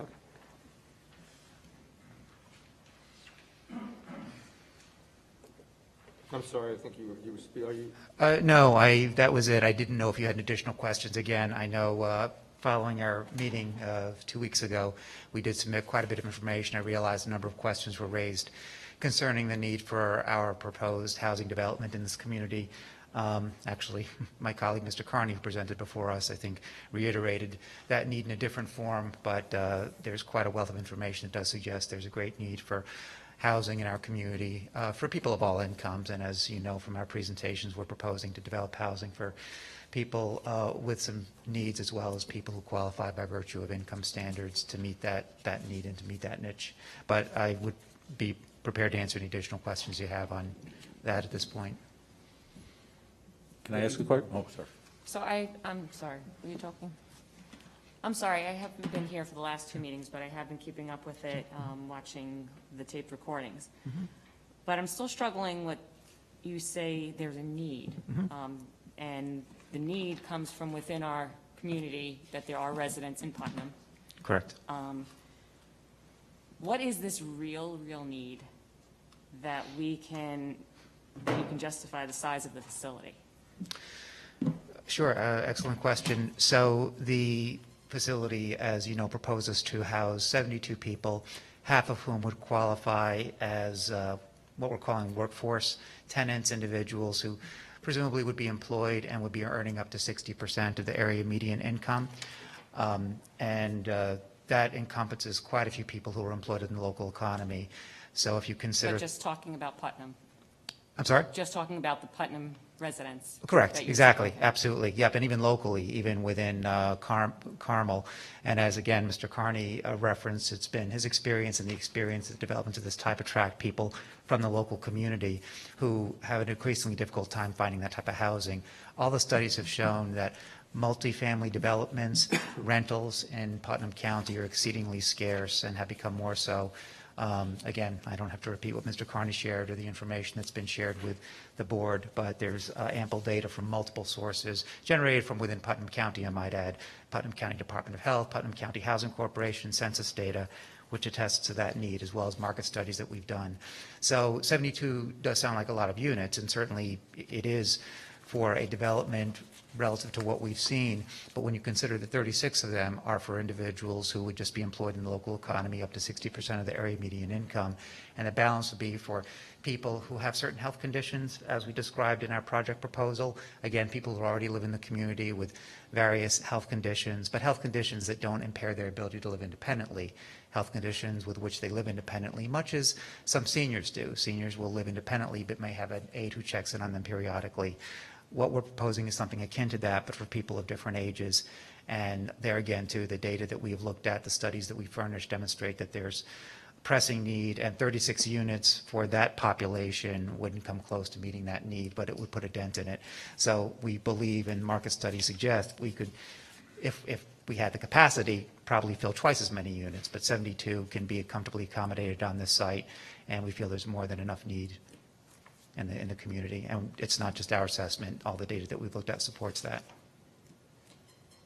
I know you're comparing this to Mr. Carney's project, but this is a much different It is. project, so it's really not It's fair no, to it's compare it and not. let the public think that it's No, he was referring to where I think there's similarities, and it's in the terms of the data on which he and I are relying to demonstrate that there's a need for more rental housing in Putnam County. So that's where there's a similarity. But no, I'm not suggesting that these two projects are the same, no. It's just concerning the size of this facility, that we're doing this large-scale facility, and we all keep calling it a facility. And I know it's independent residents. Right. It's basically rental apartments. It's a multifamily housing development, correct? You're saying for Putnam County, but you also did say that being that you have lenders or people with interest, that it's not limited to Putnam County. They could really come from anywhere in the state. Well, for the supportive housing units, those would be individuals who, by dint of our structure, the regulatory framework would be local residents. Similarly, Can I stop you there? Yes. Is it restricted to local residents, meaning Town of Carmel or Putnam County? Putnam County, for the And supportive so housing there is units, correct. no opportunity for somebody from Westchester to go into that? Into the supportive units or into the workforce units? Either one. Okay, so supportive units will be restricted to Putnam County. And that restriction will appear where? Appear, Would it be a condition of our approval? oh, it's codified in the funding and regulatory agreement that supports those units, that comes from the state. But if Would the you be- funding changes, couldn't that also change? Well, you know, it's a good question, but, you know, in our experience, when these regulatory structures are enacted, and I know this came up in a previous meeting, to support housing developments like this, and it's been occurring throughout the state for probably about 40, 50 years now. Once something is codified in that way, it's in a contract, it gets renewed, it's subject to recurrent appropriations. To my knowledge, that has not changed. Again, as I've said before, I couldn't promise you that, you know, 50 years from now, there wouldn't be some regulatory change. I don't think anyone else has that crystal ball. But in the entire time I've been in the field, which is over 25 years now, I've not seen that happen. But would you be willing to put that restriction in as part of a condition to our approval?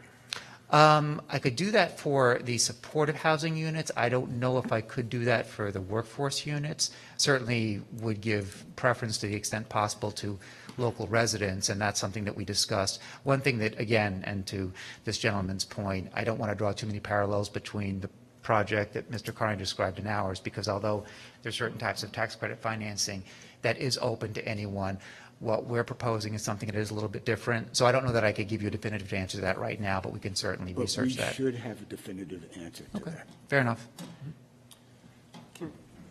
We asked you a couple of weeks ago, and I'd like to hear it again if you don't mind, a clear answer on how the funding will work for this entire project.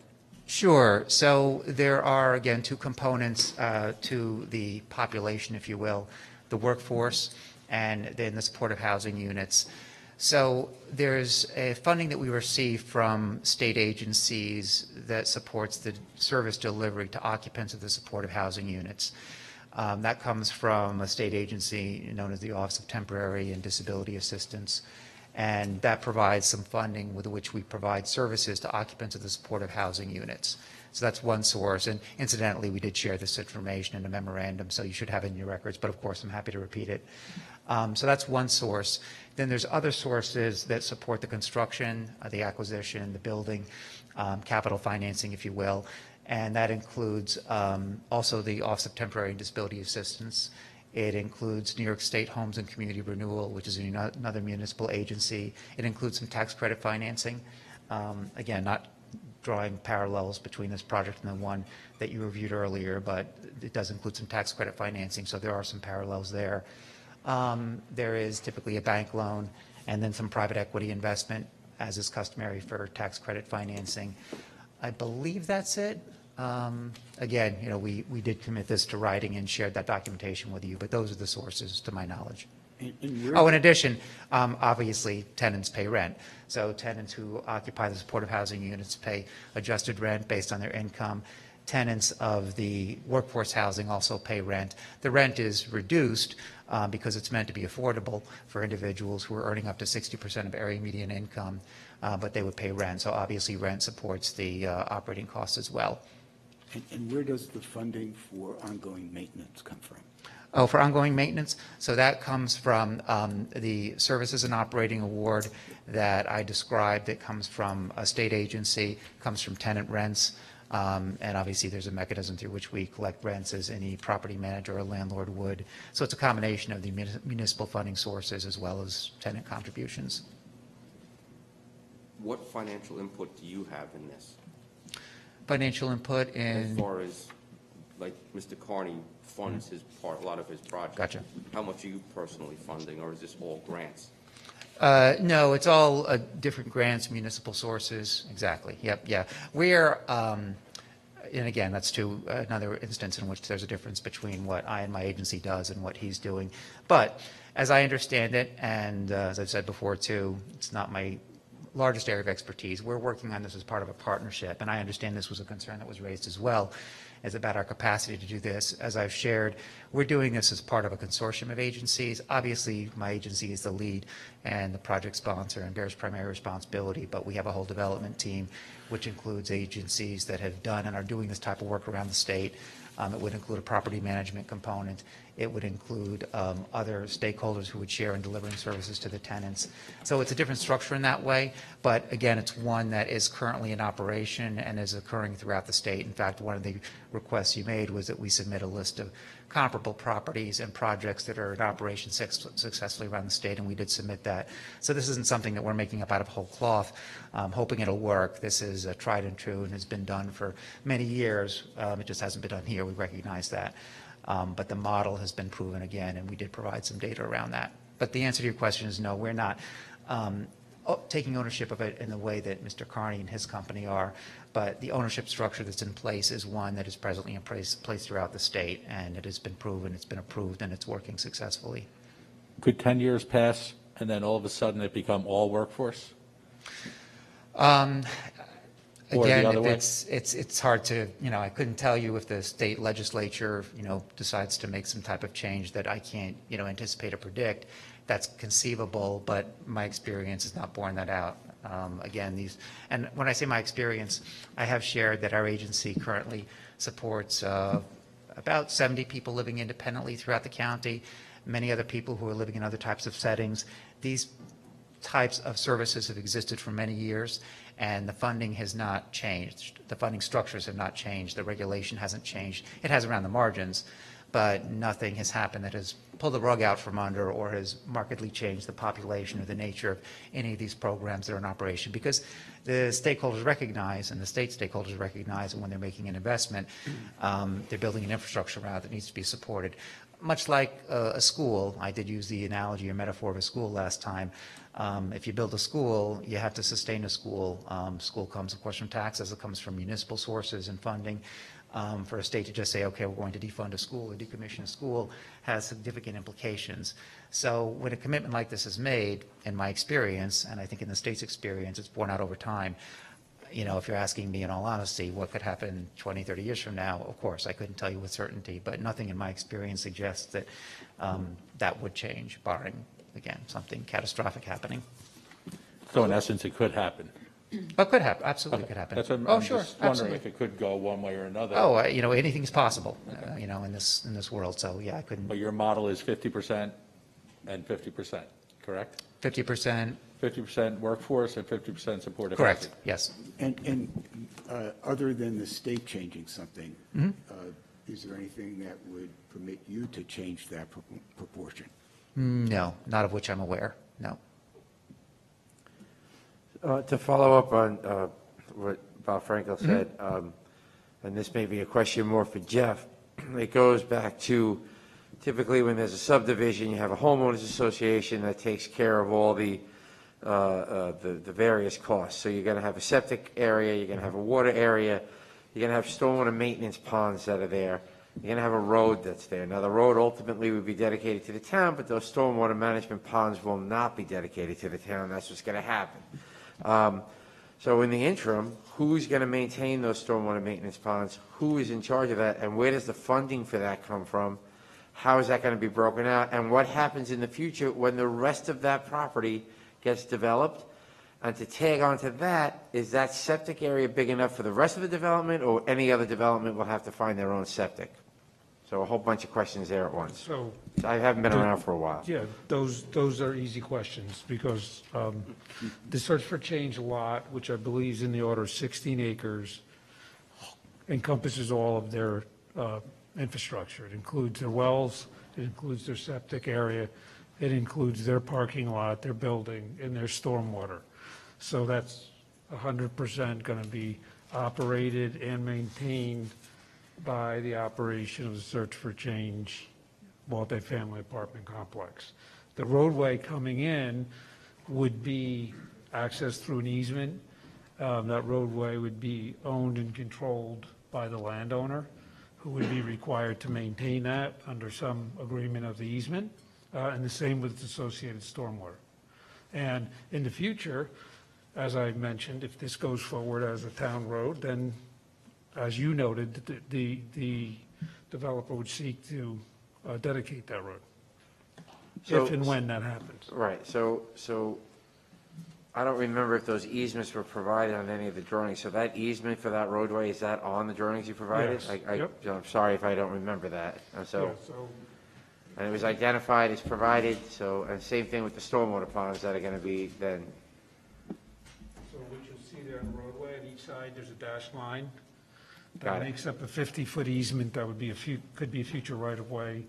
And again, we're planning it, the construction details, the alignment, the geometry of that roadway has all been considered within the guise of town road specifications.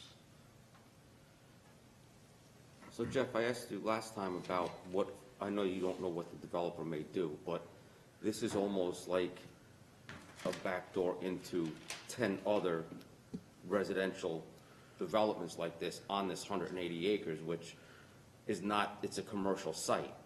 So Correct. this is setting a precedent for somebody like this developer or other developers to start taking commercial and with this application creating a huge residential development. Not to mention the tax burden. So, again, what we spoke about last time is, the development of any property in town is based on the market, and, we've seen very little happen, as proof by the fact that this is still vacant.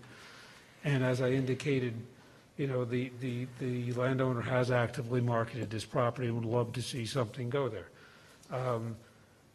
So, we're in the commercial business park zone, which really only permits residential in form of senior housing, which we modeled our development after. We've talked about that. We've talked about the fact of how we deviate from that, as Mike's indicated. But Ashley's also commented on the fact that, I think you asked last time, well, what if a cinema came in next door or something like that? And he said, yeah, it would be great. The people could go to the movies. So, I don't think this is any different than what exists there now. And I'll point out, I'm going to flip my board again. But it is a commercial site, so he purchased a commercial site and you're trying to turn it into residential without being senior. So one of the planning aspects of multifamily, and particularly when you're talking about supportive and workforce multifamily, is the proximity of services. As a matter of fact, some of the funding sources, and I'm not going to speak to Ashley's because I'm not familiar with them, but some of the funding sources actually require proximity to services. So we have services. We have a connection that's very important to us to get to those services. This right here, and I pointed this out last time, this is senior residence at Mahopac Hills, okay, which is 48 units of senior housing built right next to a bunch of commercial stuff, which has great access to services, which has a septic system, has its community sewer supply, has a water system that's a community well water supply, that has a 3-story building. Okay, this building right here is exactly what we're doing here. You know what the difference is? The age of the people that live there.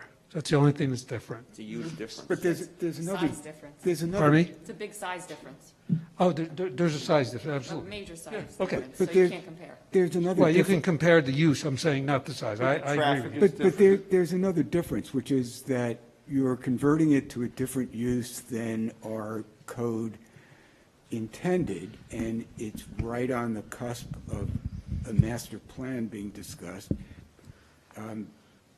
Maybe that's not what the master plan would intend for that parcel. And maybe the master plan should consider the need, right? Because that's one of the things they should be doing, and hopefully, the information that's coming through Ashley's organization relative to market studies and other aspects of need for the community should be considered in that. And then again, nobody on our Along with side, the economics. nobody on our side has ever said that we fit squarely into your zoning and have a free pass to the end of the proceedings, right? We're just trying to get to the zoning board. And, you know, we have to articulate our arguments relative to use to them. So, I'm not sure there's other comments yet, but, I'm sorry about, go ahead, please.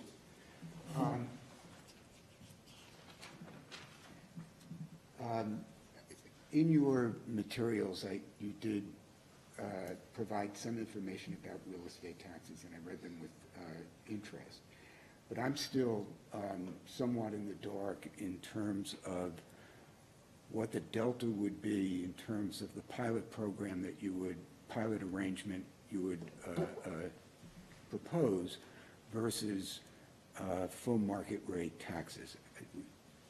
Can you provide some type of pro forma estimate? We, absolutely, we can provide that. In looking at that question, which was posed during a previous meeting, we did go back to our development consultants, and of course they ran some numbers based on the specifications of the pilot program. I don't know at this point in time, off the top of my head, what it would be assessed at market rate, let's say, but we can certainly provide you with an estimate of what the tax revenue would be under the structure as proposed. And at market rate, so we can see what the difference would be. Absolutely, yeah, we could furnish that. Yeah. Some other questions. Will there be any occupancy limits within the individual units? Yes, and that's actually spelled out in a lease agreement, a copy of which we shared. So it would be comprised predominantly of one-bedroom units with some two-bedroom units. We would have maximum occupancy of 2 persons per one bedroom, 4 persons per two-bedroom. So what would be the total occupancy limit for the complex as a whole? Well, if you figure the total maximum, if it's 2 persons per one bedroom, and I believe we have 54 one-bedroom units, if I'm not mistaken. 54 one-bedroom and 18 two-bedrooms. So it'll do rough math on that. So I guess it would be 2 times 54, 4 times 18, whatever that would come out to be. Yep. Almost 200 people, right? Yeah, 186. As a maximum. 186. Right, exactly. I know one of the questions that was raised was about perhaps how many children would reside in the facility, how many people total, what impact would that have on the school system. Some of the information that we shared for comparable projects throughout the state and in fact the country demonstrate that developments of this type with this population mix have fewer children. And you'd asked about upper limits. Data does not bear it out that all those units are fully occupied. In fact, you know, as we've discussed before, perhaps not in this forum, but in others, markets for one bedrooms tend to be, you know, fairly high. 2 bedrooms to a slightly lesser extent, although we fully believe we would be able to fill these. But yeah, the data does not suggest that these units, by any stretch of the imagination, are overflowing. Nevertheless, we do set occupancy limits as described in that lease agreement. Switching gears, at the last meeting, you indicated that there would be residents who had struggles with alcohol and substance abuse, but that they would be in recovery. I think those were your words. What is the relapse rate for that class of individuals in terms of the work Yeah, there's no one rate because it really depends on a variety of factors. Recovery does not you know, fit into one category, if you will. There's individuals who might have had a past issue with drug or alcohol abuse and have been sober for many years and never experienced a relapse. There are others who might have been sober for a year or two and they might experience some difficulty and have a relapse. So part of our mandate is to, of course, provide housing and basic support services for people who are in recovery if they fall into that population and who don't have an acute or active addiction. But there's no telling on anyone's particular life trajectory where they may hit that bump in the road or not. Similar as it would be for anybody else who's living in the community, and that's a distinction that we keep making, is that this is regular apartment-style housing. So if you were renting in a multifamily development anywhere, you wouldn't know whether your next-door neighbor has a drug or alcohol issue or not, or if so, whether they're in recovery or whether they're going to relapse. The same is true here. What's different here is that we may happen to know that an individual has that history, and What's good about that is we can bring services to bear to mitigate any risk of relapse, even if there is a risk. So what we propose and what all the data suggests is that in a structure like this, the services that we bring to bear increase the safety and increase the likelihood of success more so than what we find in the community. I think if you open up the paper every day and look at the police blotter in any community, ours included, you will see who's struggling with opiate addiction, who's struggling with drug or alcohol addiction. This is not something that we're bringing to the community. This is addressing a need that's in all communities. So I'm sorry, I didn't mean to digress, but, I know the issue keeps coming up about, the stability of people here, and the point we're making is that these are individuals who are already living in our community. What's different is that we're bringing some supports to bear to ensure their success. So if you do have someone who does relapse, what are your protocols, if any, in terms of allowing them to continue to reside there or removing them? How does that work? If someone has a relapse, depending on the scope of it, a relapse can mean someone who hasn't had a drink in 30 years, has a rough day and has a drink. That wouldn't necessitate removal by any stretch of the imagination if it's not impeding that individual's ability to function, to pay their rent, to be a good tenant. If someone has a more serious issue and needs to go to a hospital or a facility, we would help to facilitate that, much as if someone who's living with us, had a car accident and needed to go to the hospital for that. We would help them get to the hospital. So let me make something up as a hypothetical. You have somebody who has a substance abuse problem. They have a severe relapse, and they start stealing from their neighbors or start accosting the neighbors in order to get money to pay for the habit. What do you do? Oh, if that happened, we would arrange an intervention. That may be a legal intervention if it's necessary, calling the police as anyone would, or it could be arranging for an admission to a detox facility or to a rehab facility, whatever would help that individual to get back into treatment and to get back on track. So the intervention would depend very much on the particulars. But yes, in that scenario, if someone were having difficulty, we would take actions in some ways similar to what any landlord would do. If a landlord of a regular building, I'll say, got a call from one of their tenants that their next door neighbor is knocking on the door and, looking to beg, borrow, or steal from them, that landlord would advise them to call the police. Now, we might do that too, in all likelihood. What we would do first is, because we're involved with these tenants and working with them, we would do an intervention earlier on and hopefully be proactive and prevent that from happening, because part of what we do by bringing these services there is detect warning signs. So if someone's beginning to manifest signs or symptoms of relapse, sorry, my mask is slipping. Someone's beginning to manifest signs or symptoms of relapse, we can detect that early and respond to it.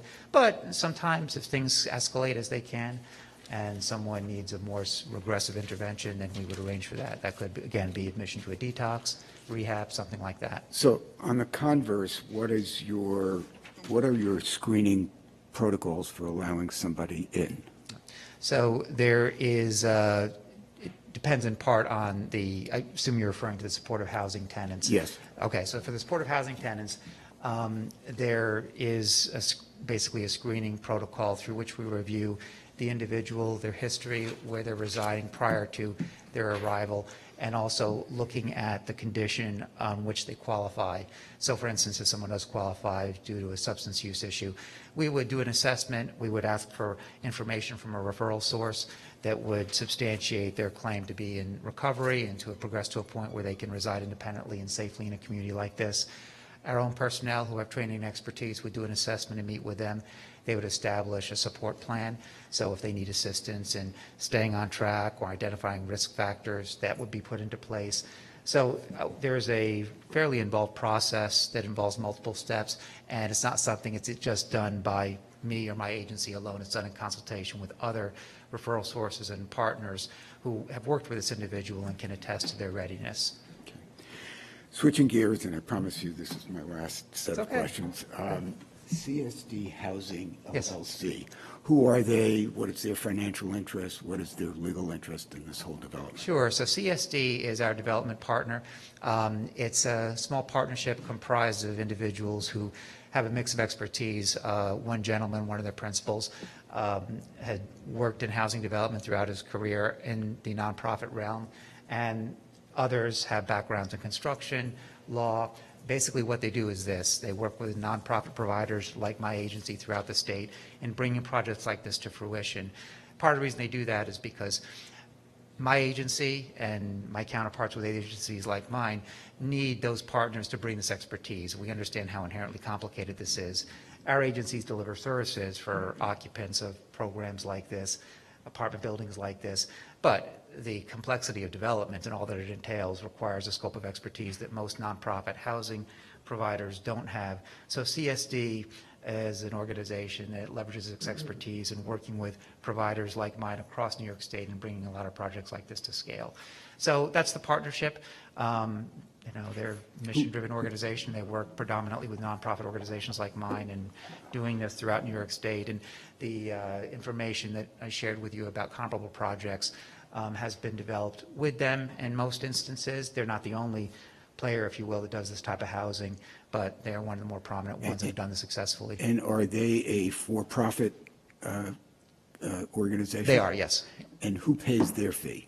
So as part of the structure of this development, whenever you leverage things like tax credit financing, private equity investment, there's a developer's fee that's built into the component that typically is available at closing. So they receive a portion of that. If a project is successful, naturally a project has to be successful in order for them to receive that. So it's basically the state funding? Basically, yes, correct. That's it. Okay. Thank you. Other questions from the board? So my preference, and I'll bounce off the board here, since it's very unusual for us to hear, my preference, and I'd like to hear feedback from the board here, since it's very unusual for us to hear from the county planning board department, and Jeff, since you and Mr. Ashley are here, have had some exchanges with them, I'd like to hold this over till at least we get an opportunity to see what the county has to say. I don't think any of us have really used to getting letters from the county. We don't think we've really experienced it, so they weighed in pretty heavily. And I think we need to wait to hear back from them. And we'll even try to push it along a little bit, make sure we hear back to them before the next meeting in 2 weeks. Any objection? No objection, but weren't we also going to ask the other municipalities where some of these residents already live, what impact it had on them? I think we brought it up at the last meeting. We're talking about the fire department and the police Yeah, department. well, the fire, you're right. Right, so that's part of that, right? Yeah, the fire department came. Mike, did you have any conversation with the police department about this, or? No, other municipalities, not No, our municipality. Yeah, it was the other places where some of these, developments already are. We had talked about talking to them about what the impact had been. Is that still something we want to hear? Sure. Yeah. Yeah, I think so too. I don't know whether Pat reached out. Certainly Pat represents a number of other jurisdictions in the area. But I'll speak with him and see if he can reach out to any of the adjoining municipalities. Actually, if you could just give us a list of local municipalities where you have a Search for Change operating right now, that would be helpful. So as discussed in previous meetings, my agency has been operating housing for more than 40 years in both Westchester and Putnam, and we provide basically a continuum of housing support services. It includes people who are living independently. In fact, we are supporting about 70 people living independently in Putnam right now. We have also operated other programs in Putnam County and Westchester, as I've shared. I believe one of the questions... Right, but what towns? I'm sorry, in Putnam County? In Westchester. Oh, Westchester? Oh, Larchmont, Mamaroneck, Scarsdale, And are they Greenberg. grouped, for lack of better words, into a large complex like this, or are they spread out? Both. Nothing that we operate right now is comparable to what we're proposing here. And in response to questions that were articulated about that, we did provide a list of other projects that are comparable, not under the auspices of Search for Change, and that's why I wanted to clarify that. So we can provide you with information about our other operations in Westchester and Putnam, which are somewhat different from this. But you would also, if I remember correctly, had asked for information about projects comparable to this that are operating under organizations similar to mine or according to a similar structure, and we did share that. So you should have that on record as well. You named it neighboring localities, but these aren't neighboring really. That's why we're asking for something closer than. Oh, what you okay, provided. I understand now. Okay, so you're looking for something a little bit closer That to. you operate. Okay. So I'm sorry, I'm confused again. So are you looking for projects that are comparable to this, that are located nearby, or are you interested in knowing what Search for Change operates nearby. Search for change. Okay, that's fine. We could do that, absolutely. Preferably in cluster type. Sure, absolutely. Development. Sure. And then were we going to get feedback from our own fire department? Well, we did. Well, We had to find out, Mike's gonna work to see if it's Mayapack Mayapack Falls. Falls, there was a big accident tonight. Yeah, They no, I said get they that, would be I here, get so- that, but it's a to-do, and also from our own police department. Yeah, glad you How brought would that the up. local school board feel about this? I'm sorry? How would the local school board feel about this? We talked about the school board. Yeah, then, Mike, you brought up today, feedback from the bus company, from the school, local police, local municipalities. I do have one question. Sure. You mentioned you mentioned a shuttle that would bring kids down. Is there a shuttle or a busing service that you're supplying for residents, since you say that most of them don't drive, that would get them to local shopping centers? So, right, it's true. Most of the. It's we a would very expect- busy road for Of course. anyone to be walking on. So one thing that is going to be erected as part of the plan, and Jeff can certainly speak to this in more detail, is a walkway from the site to Route 6 with the understanding that right there, all the stores and amenities are there. So the tenants, the adult tenants who live there, we expect a small number of them would drive, which is why our projection for parking requirements isn't great as it would be for market rate housing. But the walkway that we're constructing would allow the occupants ease of access to Route 6 and to all the amenities right there. So we that wouldn't be walk- expecting them to walk down the access road or the driveway onto Baldwin Place Road and up, but there's a walkway, and correct me if That I'm wrong, would Jeff. come in between the banks, basically. Correct, yes. So I just made a couple more notes that we'll get some feedback from the local school, in particular Mike mentioned the bus stop earlier, the local police. We started a conversation with the fire district, but it borders two different fire districts. We still need to hear back from the county. So we have a couple of things to do before our next meeting in a couple of weeks. If I may, just to share with you one document that does enumerate our plan to support the busing, should that be necessary, as well as something else, copy of which I believe you've seen before, but it does include some additional information, so I'd just like to share Sure. copies with you if I may. That'd be great. Okay, thank you. Thank you. Thank you. Thank you.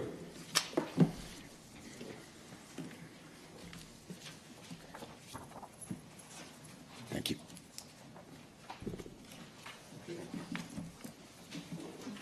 Thanks, Kevin.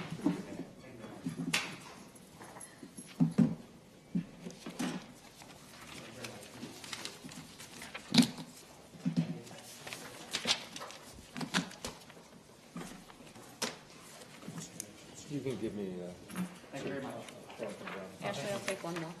Okay. Thank you. Have a nice evening. Thank you, you too. Appreciate your time. Thank you. Thank you very much. I gave one. I have, thank you. Not Kim needs it. No, I got it. Yep. Got it, thank you. Thank you very much. Thank you.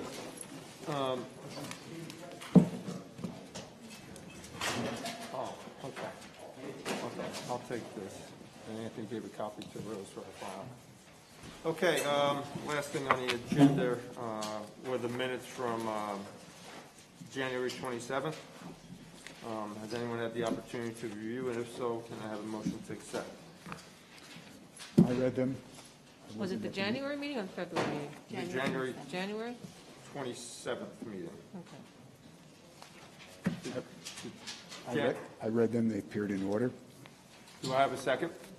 Second. All in favor? Aye. Aye.